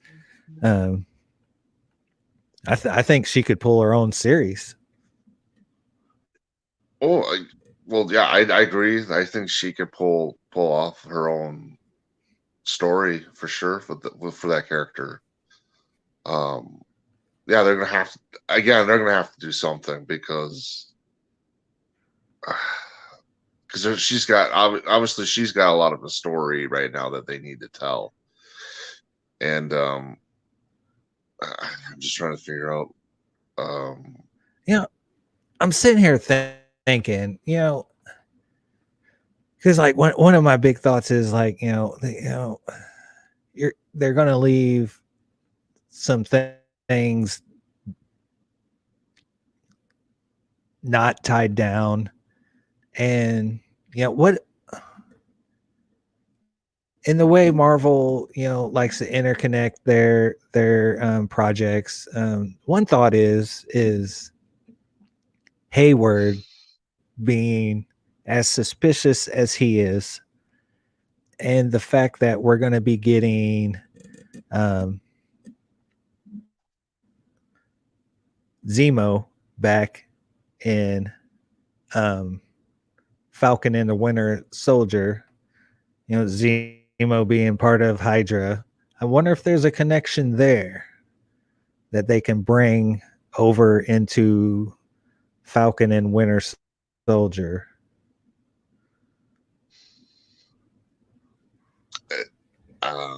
That's definitely a possibility. I mean, they're definitely. I mean, they're definitely throwing in so much different things here. Like, I mean, they're definitely throwing in stuff involvements with Hydra. They're definitely throwing in obviously stuff for Doctor Strange too, and also what was the other? Oh, and then of course Captain Marvel too as well. So I mean, they're definitely throwing a lot of things, in this series all over going over the place here, and I hope they all get explained. I hope they don't pull a Damian Lindelof kind of thing here where it's like, yeah, here's a lot of this stuff and then we're not gonna know anything else. We're just gonna be left with a big question mark on our head, and I don't want that to be the case. I hope they give us an answer, but at this rate I don't completely know. I mean, I don't know what they're going to do, but yeah, definitely is big question mark right now. I was just trying to think of ways where they could, so like the easiest thought is like, what's one way that they could take all of the strings that are left and tie them up with one thing, Yep. And I can't think of anything that can grab all of the loose strings. Especially not in a 30-minute episode. Right. Exactly. You can't. I mean, that's why what's going to happen. I'm guessing what's going to have to happen is they're going to give us an hour episode or some type of hour episode for episode 9 of Wanda, and then they're going to jump into Falcon and the Winter Soldier, and then it's going to be Loki series. So as we're watching those series as well, I'm sure there's going to be some tie-ins to more of the Marvel, of the other Marvel movies that's coming out, and I mean, that's pretty much what these are going through right now. They're just kind of getting us more and more of that. The way I'm taking it right now is that they're just going to give us more and more of the doors to open for these movies, and then plus some other doors to open up for future. So, like, I mean, for right now, I'm assuming I'm assuming that what's going to have to happen again in episode 9, and I'm hoping they do this. I mean, I'm it's just me as a fanboy hoping they do this, and I'm hoping whether it is Charles Xavier or Magneto or any X-Men character coming through the portal, I'm hoping that they do that in this episode as well, to kind of set up that, okay, the guy's excited that yes, there will be an X-Men. And then the other question is, when they do that, will that be part of WandaVision season 2? Or, my question is, do they just do an X-Men series, like, and put it on Disney Plus? And kind of have more, more storyline Right. through the whole Marvel, I guess throughout the whole Marvel universe. I'm trying to think. So I still think that we will get that one, which I think it has to be Xavier or Magneto. Those are the two with the most obvious connections to Wanda. Right. Charles Xavier being a telepath, would be able to help Wanda with her grief. He's done it with multiple other characters in the X-Men universe, and Magneto, obviously, with the connection of being her father in other multiverses. So I do think that, and I do think it's probably going to be the tag to the whole season, though. So like we're going to get the culmination, the end. Somehow the multiverse is going to be broken open by Wanda, most likely, and then we're going to get Magneto. I hope it's Fassbender. I do. I love Ian McKellen, but he's old. Yeah, that's the thing. Like, I like Ian McKellen too, and I don't see him doing that. I think he would be I just don't think it would work with him right now. I mean, he don't get me wrong, he's a great actor, talented actor, and I liked his Magneto as well. But I just think that the best thing to do is they're gonna have to bring in somebody. Hopefully, it'd be cool. It'd be cool if it'd be Michael Fassbender. But if they have to bring in somebody else, I understand. But hopefully, they get somebody to play that role really well. And and moving on for that, because that reminded me. So you've seen the interview with Paul Bettany, who plays Vision, obviously, but his interview where he says that he got the chance to act alongside another actor that he's been wanting to work with for a very long time, and then after today's episode, whenever we see the White Vision, a lot of people are kind of making memes about Paul Bettany was talking about himself when he was talking about the actor that he wanted to work with, that he had great chemistry with and very heated scenes with, was actually himself.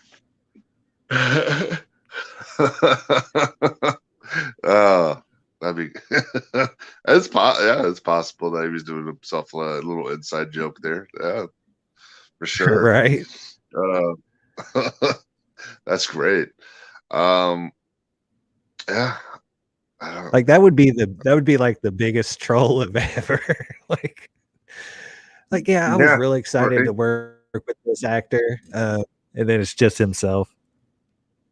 Oh, Oh man, yeah, yeah, it's too great. That's too great. But yeah, I don't think it's himself though. I do think it's somebody else. I think it's Michael Fassbender. True. But I know that Paul Bettany's also worked with like he's worked with a lot of great actors. I mean, I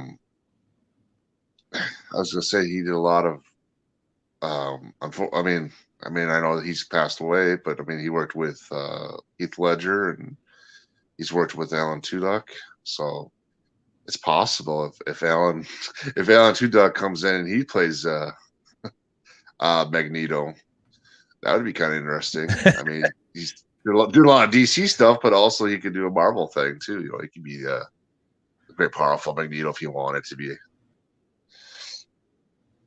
Yeah.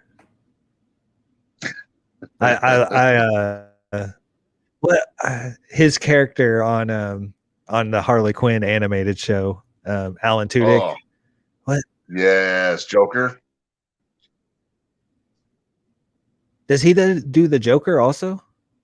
Yeah, he's the Joker. Yep. And Clayface as well. Yeah, they gave him. He's got multiple Clayface. roles there. Yeah. Yep. Yeah. Yep. God, I didn't even realize he did the Joker also. It's obvious that it's Alan Tudyk on Clayface. You know, you can hear that inflection. But man, some of these dudes are super talented when it comes to voice work. It's crazy. You can't even tell it's them. Yeah. Well, and what I'm excited about when he was actually doing his Joker, I was excited about that because I always thought Alan Tudyk should have been the Joker after Heath Ledger. And I was like, I finally kind of got my wish that he is Joker, but only in the animated series. But still, I take it. I'm like, that's perfect right now. Hey, yeah. I guess talking about some other stuff. Did you hear about the Warner Brothers is going to reboot Superman, and J.J. Abrams is going to produce it, and I forget what his name is, but he has a lot of Black Panther and Captain America comic books under you know, he's written for a lot of those comics. Did you hear about that? Okay, so I didn't get a chance to watch anything, but I have heard about the Superman reboot right now about with J.J. Abrams being involved, because I know J.J. Abrams was signed with DC to do a lot of DC content. Well, actually, to be technical, I think he signed with HBO Max, so he's doing HBO Max stuff plus DC content. I should alliterate there, but yeah. I have not heard. So fill me in. What exactly is going on with that? Oh no, well, I didn't read too much into it. I read one article. It's just basically stating that, you know, that it's happening. I get so tired of WB. Like, DC has such great characters, and like they have the best animated DC universe. 100%. Universes. Yep. That there is. You know, Harley Quinn is one of my favorite animated shows right now. And I'm a big fan of animated shows, a lot different shows that other people probably don't watch. Like Hilda on Netflix is one of my favorite to watch with my kids, but I'll watch it without them. And Adventure Time and Infinity Train. Infinity Train is on HBO Max, and it's a really good animated show. But Harley Quinn, the Killing Joke is one of the craziest animated stories I've ever watched. Um, oh, what's that other one that's on HBO Max now?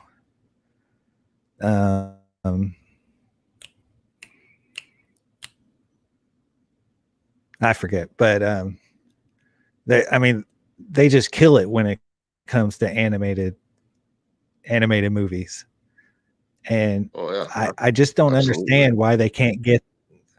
I don't understand why they can't get the live action down. You know, Yeah, and I me personally, I don't see J.J. Abrams. Hopefully, this guy's a good writer. I've never um, read any of his stuff. Hopefully, yeah. he's a good writer and he can do something good for Superman. But Yeah. luckily, JJ is just producing it.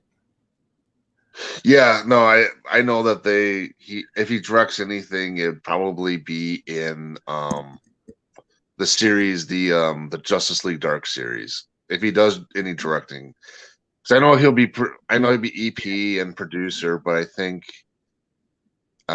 if he directs, it would probably be a couple episodes, but that would be it. I don't think he'll just be pretty much be producer of the series.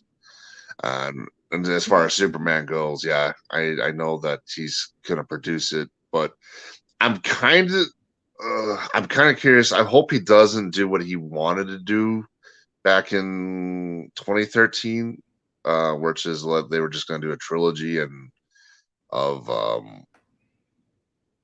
I think it was gonna be like Superman's all the way up to Superman's end or whatever.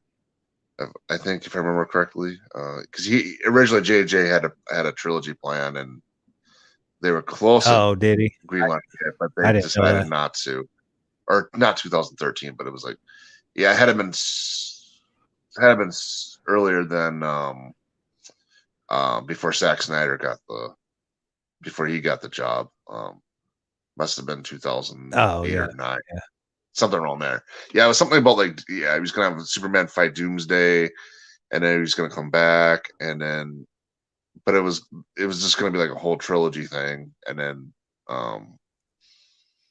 and that was it. But yeah, hopefully that's kind of thrown out the window. But still, the fact that he's producing Superman, I was like, I'm a little bit excited, but I'm also like, yeah, I don't know what they're gonna do.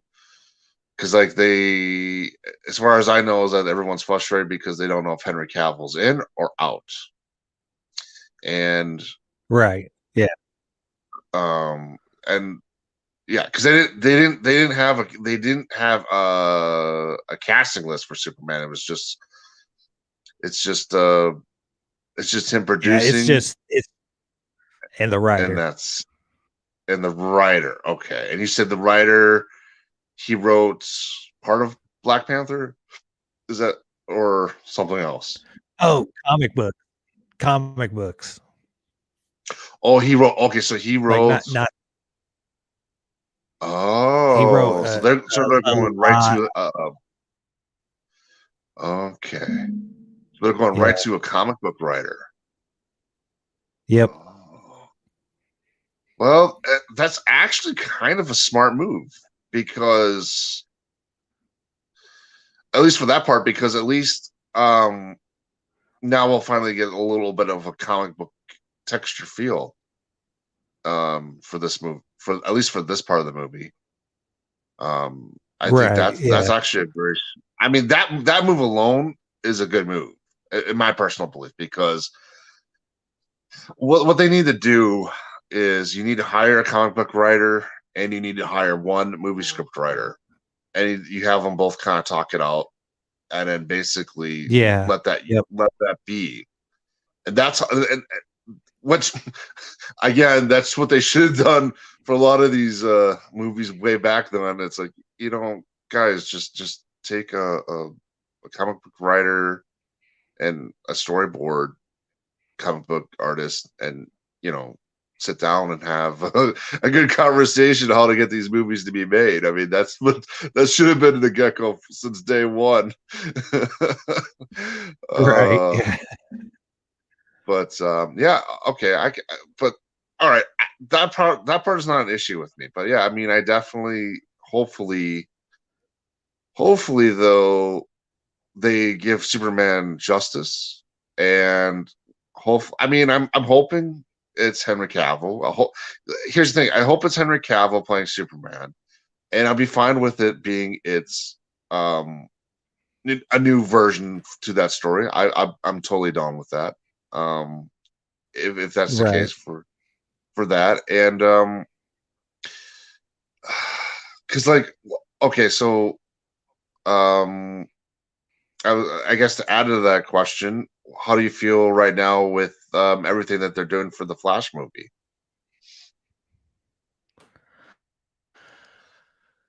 It seems a bit much,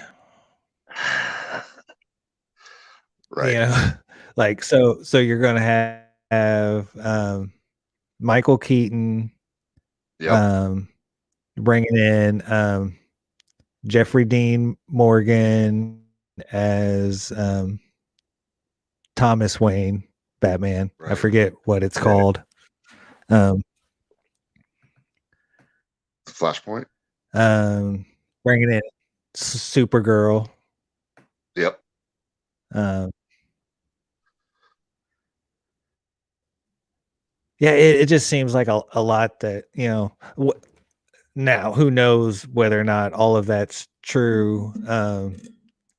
I think they do have it on record that Michael Keaton did sign for one movie, but I don't Well, know. yeah. It seems like a lot, you know. Well, I I know, think I he's know gonna it, be. it's Flashpoint, you know. Yeah, I think though.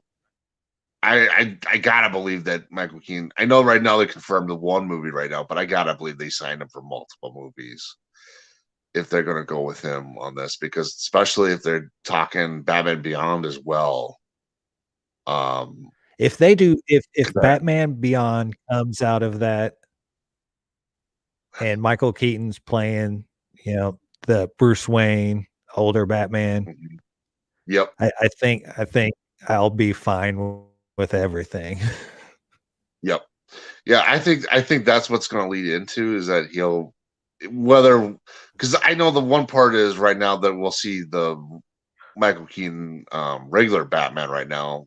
Um, but I think that the whole idea is that they want to set up that idea where the Michael Keaton Bruce Wayne is going to be kind of he's going to be the multiverse guy that brings everyone together. So yeah, that's why I believe that Keaton personally will be like the multiple Batman deal thing. And yeah, and they're supposed to supposedly, unfortunately, whether it's going to be good or bad, that they'll have the bad Affleck Batman for like a little bit, and then he's supposed to be kind of erased from that after that. So, um, I know there's that Yeah. issue, and then I was actually gonna talk about Zack Snyder whenever talking about WandaVision. Like one of the things that I loved about this last episode was like some of the visuals in this episode were mhm, absolutely like beautiful.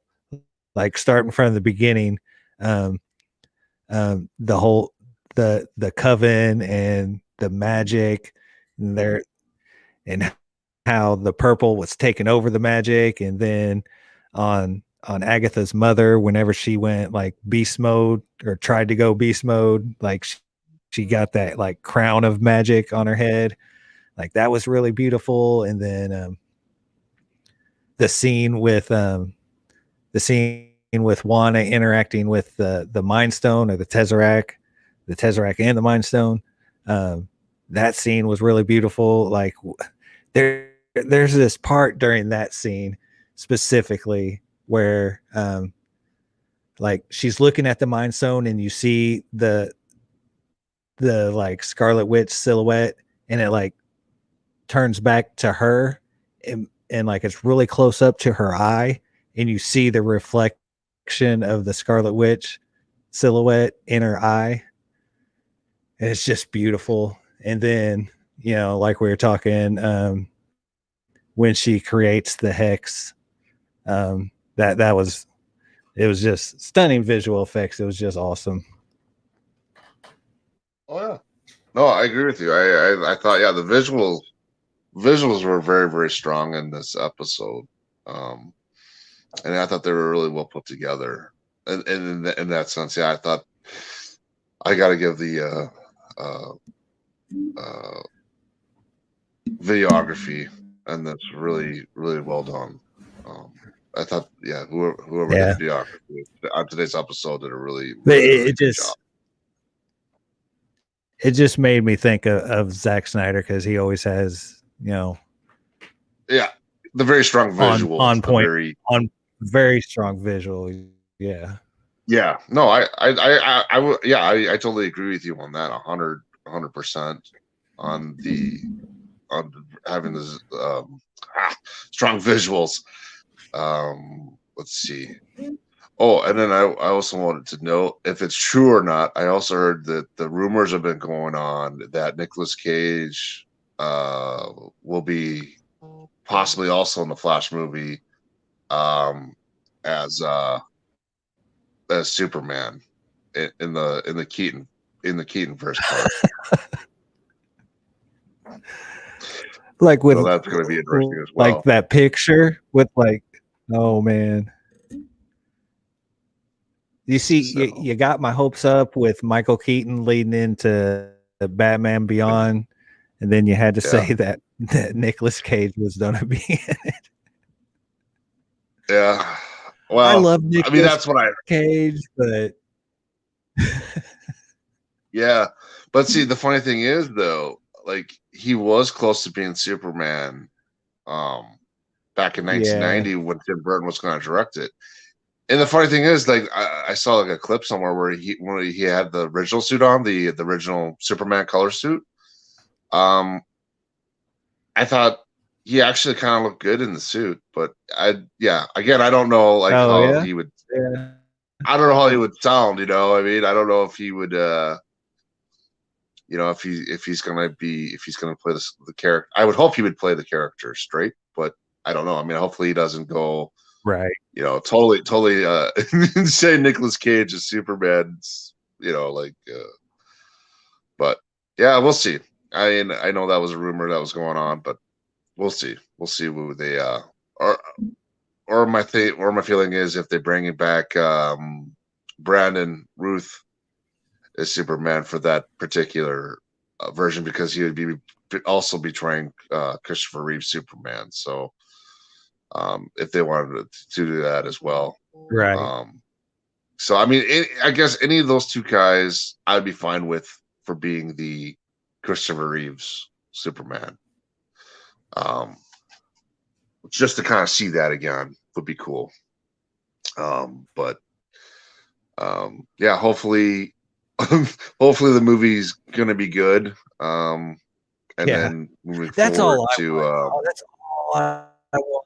I just want DC to get their stuff together and make some good content again. I guess I'll give my hot take here, is that I'm a huge Zack Snyder fan, have been since Dawn of the Dead. I am even a huge fan of Rise of the Guardians, the Owls of Ga'Hoole, which is his toe dip into animated world. If you haven't seen that one, it is a visually spectacular movie, and it has a solid story to it. But I'm super excited for his Justice League movie that I'll be watching it the day it drops on HBO Max. I want him to move on from this abusive relationship that he has with WB. Move on. He's going to do his Army of the Dead stuff, which I'm super excited for also, because I'm a big zombie fan. All right. And And then he has like, I guess there were some rumors floating around that he was going to do an like a King Arthur Knights of the Round Table movie. Oh, interesting. Which I think that is just right up his alley. Yeah, I actually that would probably be that'd be a really good movie. Yeah, I could see him doing that. My one Yeah. theory, or well, not theory, but I'm hoping for Zack Snyder is that 'cause now Netflix is having a little bit of struggle, and I'm hoping that maybe Netflix will sign Zack to make content as far as movies and um streaming TV series, because Netflix needs somebody right now, and I think he would be the great IP to make a lot of content for Yeah. them. Actually. Oh yeah. And on top of this, I think also this would also be great. I also hope that they would also sign Christopher Nolan as well, because I think that they should have two good IPs, two IP guys that I think would really give people to get back to Netflix. You know. Yeah, I think Nolan's pretty he does like his theatrical releases, and he made that abundantly clear. Remember when HBO Max, you know? Yeah, I know I know that, but here's the thing though, like Then again, though, just recently, what's the movie? The Midnight Sky by written and George directed Clooney's by movie. George Clooney. Yeah, Yeah, that had a theatrical release, and it was a Netflix original also. So they right. do actually release some of their movies in movie theaters. Yeah.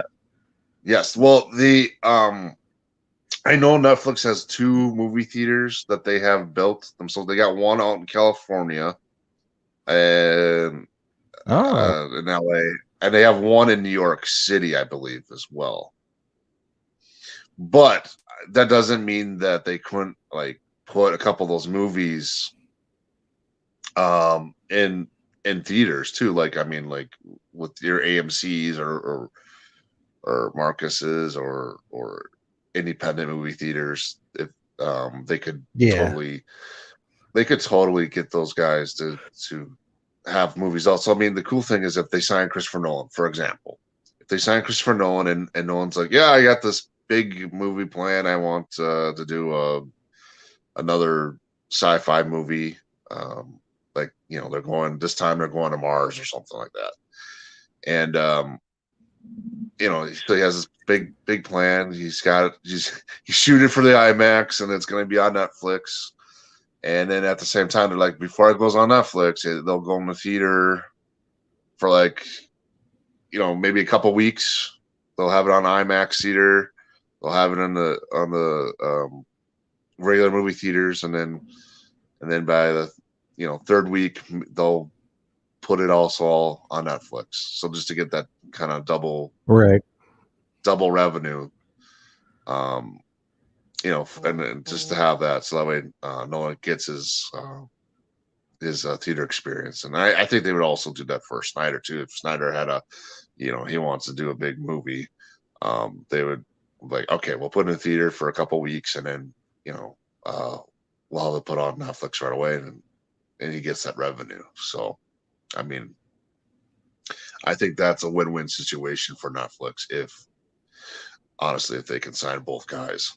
I think that would be Yeah.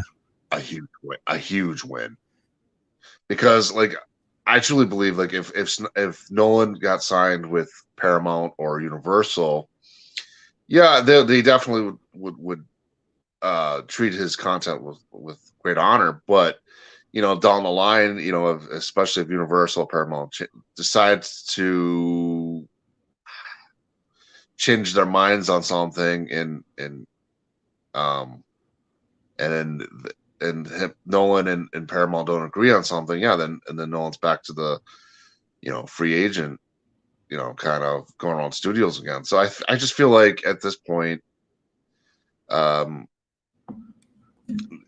has a better success of going to like Netflix or Amazon Prime or something, just to get both a theatrical release and a streaming part behind it. I think he would have a much better win-win situation right now than going to a bigger studio.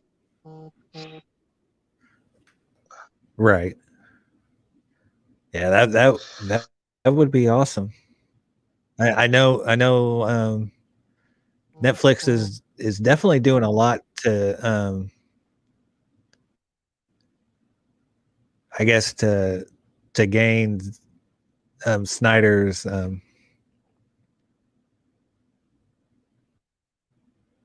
I can't think of the word, but because they're doing a spin-off series of Army of the Dead, and they're doing an animated show also, I think. Oh. Okay. Yeah, I can see that. I could see them doing also animation like that. So Yeah. Yeah, that's definitely, I mean, again, it's definitely that's definitely putting in a good good favor for Snyder if if they do all that stuff for him on Netflix. I mean, I gotta believe that they have to be one and say, hey, Zach, do you want to be our IP? And then he'd be like, yeah, absolutely, because I think yeah, he would definitely get with the year that yeah, but with the year that he's going to have, because I mean, being a fan of his, I know Justice League is going to be good, and I know Army of Darkness, Army of the Dead is it's going to be good. It's going to be an enjoyable watch, and I think 2021 is the year of Snyder, and there's going to be a lot of people wanting to pull him in. He's gonna be a hot commodity this year, and I think he's gonna get a lot of projects off of this year, and I think we're going to be seeing a lot of them. Yeah, I agree. I think there's going to be.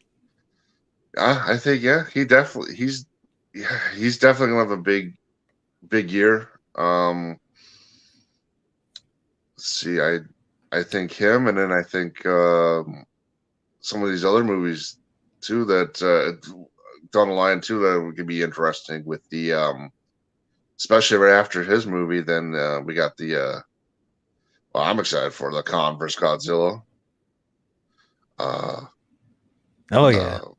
I'm excited for that one. I'm excited for Adam Wingard. I think he's really going to get. This is going to be a really big movie for him, and down the line, I think also for James Wan / Simon. I'm not sure about his last name right now, but Simon directed the new Mortal Kombat movie. So I'm excited for that movie as well. I think there's going to be some really good new, going to be some really good directors, also coming out this year. That's going to be just having great movies that I think that are just going to really entertain us and bring us back. It's fun. It's like it's so weird, like thinking about the movies that we're actually gonna finally get to see this year. Like we're all movies that we should have saw you last year. It's weird. Right. It's like, I don't even know how to like put it into words, because we should have. Well, I guess we shouldn't have seen Dune yet, but It would be coming out in August, I believe. Yeah, I know they're having some But issues right now with that movie as far as because they want to put on HBO Max, and then they I know Denise I always botch up his last name. I feel terrible. Villeneuve. Villeneuve, yeah. I know he didn't want that to be on HBO Max either, and I know Warner Brothers is now kind of contemplating that, so they're trying not to put it on Max. I think they're trying to have that be in the theaters, but the interesting part is that with everything that's still going on, hopefully the summer or start of fall, we can finally get to the theater without having to wear our famous masks. So right. we'll see. Hopefully that movie can get its release debut. I know that also another movie that they've been really trying to get in the theaters right now is that last James Bond movie. So hopefully, hopefully, again, hopefully, these movies when they come out, hopefully we're not wearing masks anymore. Hopefully we can just go to the theater and just enjoy. That's all I'm rooting for right now when it comes to that. But right now it's just I do know where I'm at. The movie theaters are open. Our movie theaters have been open for 2 months, I think now. Yeah, where I'm at half too, capacity still, Yeah, I know the movie theaters are open by me too, but the thing is, unfortunately, you have to go in there with the mask, and then you got to sit there with the mask on, and then kind of take off the mask, drink your soda, eat your popcorn, put it back on, I guess. So, so the plus thing for me is that my significant other doesn't always like going to the movie theaters. She has, if it's crowded, which it wouldn't be, but she'll have social anxiety, and sometimes she'll have a bad case of it. When we went and saw Endgame, she actually had got a anxiety stress migraine that actually was really, really bad. But she usually suffers through it for movies like that. But a lot of times I just go myself and go see movies. When I go by myself, like I don't even get a drink or anything. Not a big popcorn fan, so I just go sit there and just chill out and just sit by myself. I'm that weird guy that's just sitting in the movie theater by himself with nothing. See, I was gonna say I'm also kind of that weird guy too, because even though I'm okay, so I'm the opposite. I have popcorn and a soda, but I'm also half the time by myself when I'm sitting in the theater anyways. So, right. So I end up just talking to like random people, like like if there's anybody right next to me, they're asking questions or whatever. Then I'm just talking to random people, just having a conversation, kind of just enjoying it. I'm just kind of just chill. It's not, there's no aggression or anything. It's just great fun in a weird way. It's the only time that I guess for me, I guess that's the one thing I enjoy about the movie theaters. Like I like going to see a movie on a big screen, and then having a little conversation about it with somebody, and it's Yeah, just totally random too. So it's kind of a neat experience in that way. But it's a yeah, that's shared the reason. experience.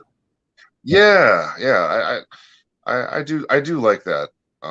Because like for me, it's weird because I half the time feel myself having my own like weird social problems because like I'll say this, like I do a lot of things by myself. I mean, like going to the movie theater, or I like live with myself in my own apartment. So like um so yeah, I mean I kind of, I'll be honest, like I live like a hermit. And so for me to get kind of social in general was to go to the movie theaters and just kind of like, and that's kind of how you Right. kind of Yeah. meet people, or sort of. I mean, it's kind of like a little mix. It's kind of like sometimes you happen to find some people that you get a chance to talk to and have a conversation with, and other times, sometimes it's not always going to be the case either. And sometimes you just kind of walk on and like, man, I just really enjoyed this movie, or I at least enjoyed the experience of the movie.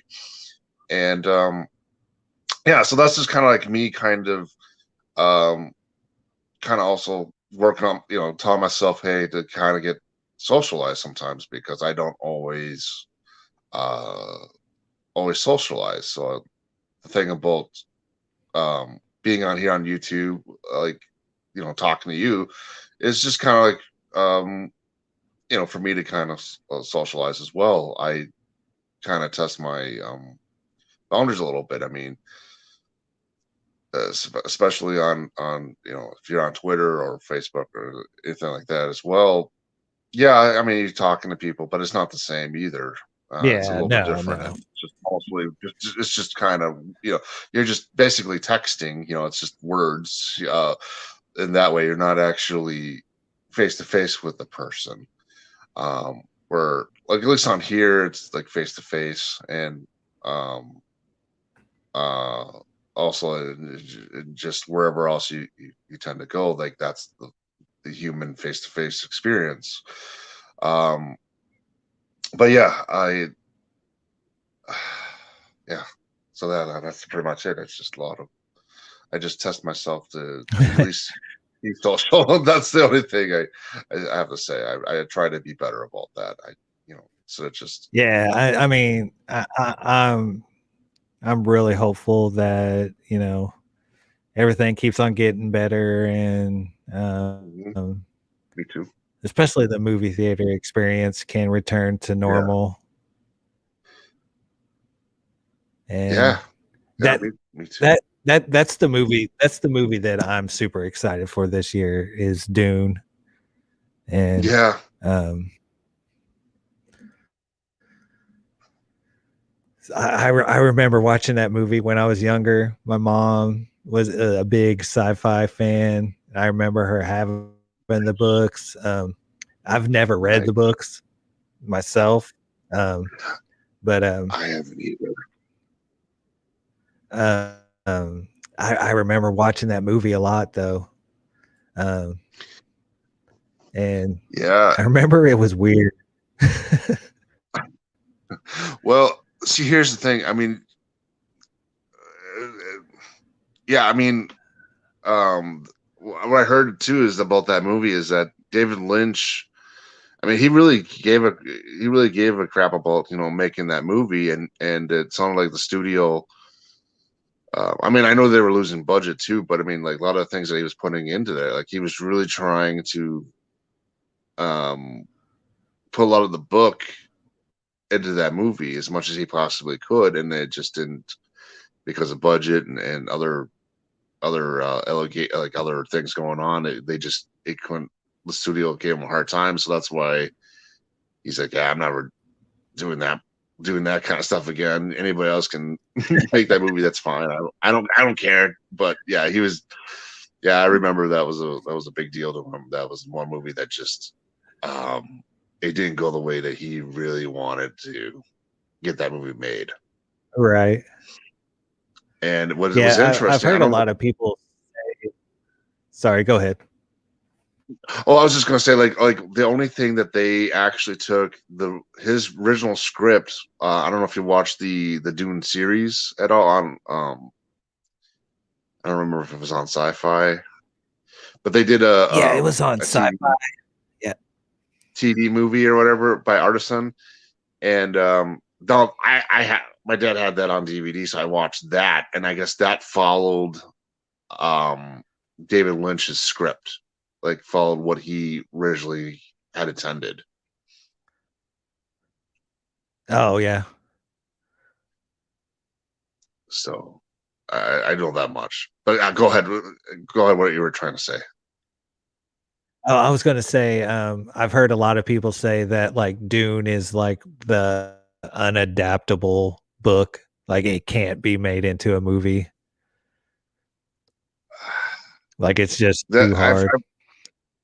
yeah, I've heard that, and well, and the book is a lot. I mean, there's like a lot of pages in the book, and there's a lot of. Yeah, that's I a mean, big it's a lot book. of Yeah. detail. It's a lot of detail, and the thing is, well, what I heard is too is like the Dune movie is going to be 2 parts. So I mean, if they Yes. can, so by doing that, I gotta believe it's got to be very close to the book. I mean, I'm sure certain things are still going to be Yeah. off put, but it's got to be very close. I mean, if you're supposed to be doing two Well, parts, also another thing that I heard, I read, in articles back whenever like the trailer was getting that first trailer was getting dropped is that Dennis Villeneuve has read the book a lot and is a big fan of the Dune series. So that's always a big plus whenever, you know, adapting a book into a movie when the director is a big fan of that book. right, right, and the thing is, I like he's another one. I love his visuals. I love the Yes. Yep. like every single movie that he's made so far that I've watched. I mean he really works with the characters. He gives you strong visuals, and it's a combination of just great movie making. He's the exception to the rule of making great movies, in my opinion. He's so good at it. He's so good at the sci-fi movies, and he's so good at yeah, even a crime thriller movie. I mean, he's excellent at making these movies. I'm always excited to see Yeah. what he's going to make next. You know, I'm just like I gotta see what he's going to make next. He's so good at it. You know, I hope he continues to go. I don't want any of his movies to get flopped. So I want to keep seeing that his movies are going to keep getting better and better every time. Yeah. Yeah. Um, Well, I'm at the 2:45 mark. So I think I'm gonna call it. Absolutely. Anybody watching this on replay, thank you for staying this long, subscribing, all that jazz. Um, thanks for stopping by, Taylor, as always. Absolutely.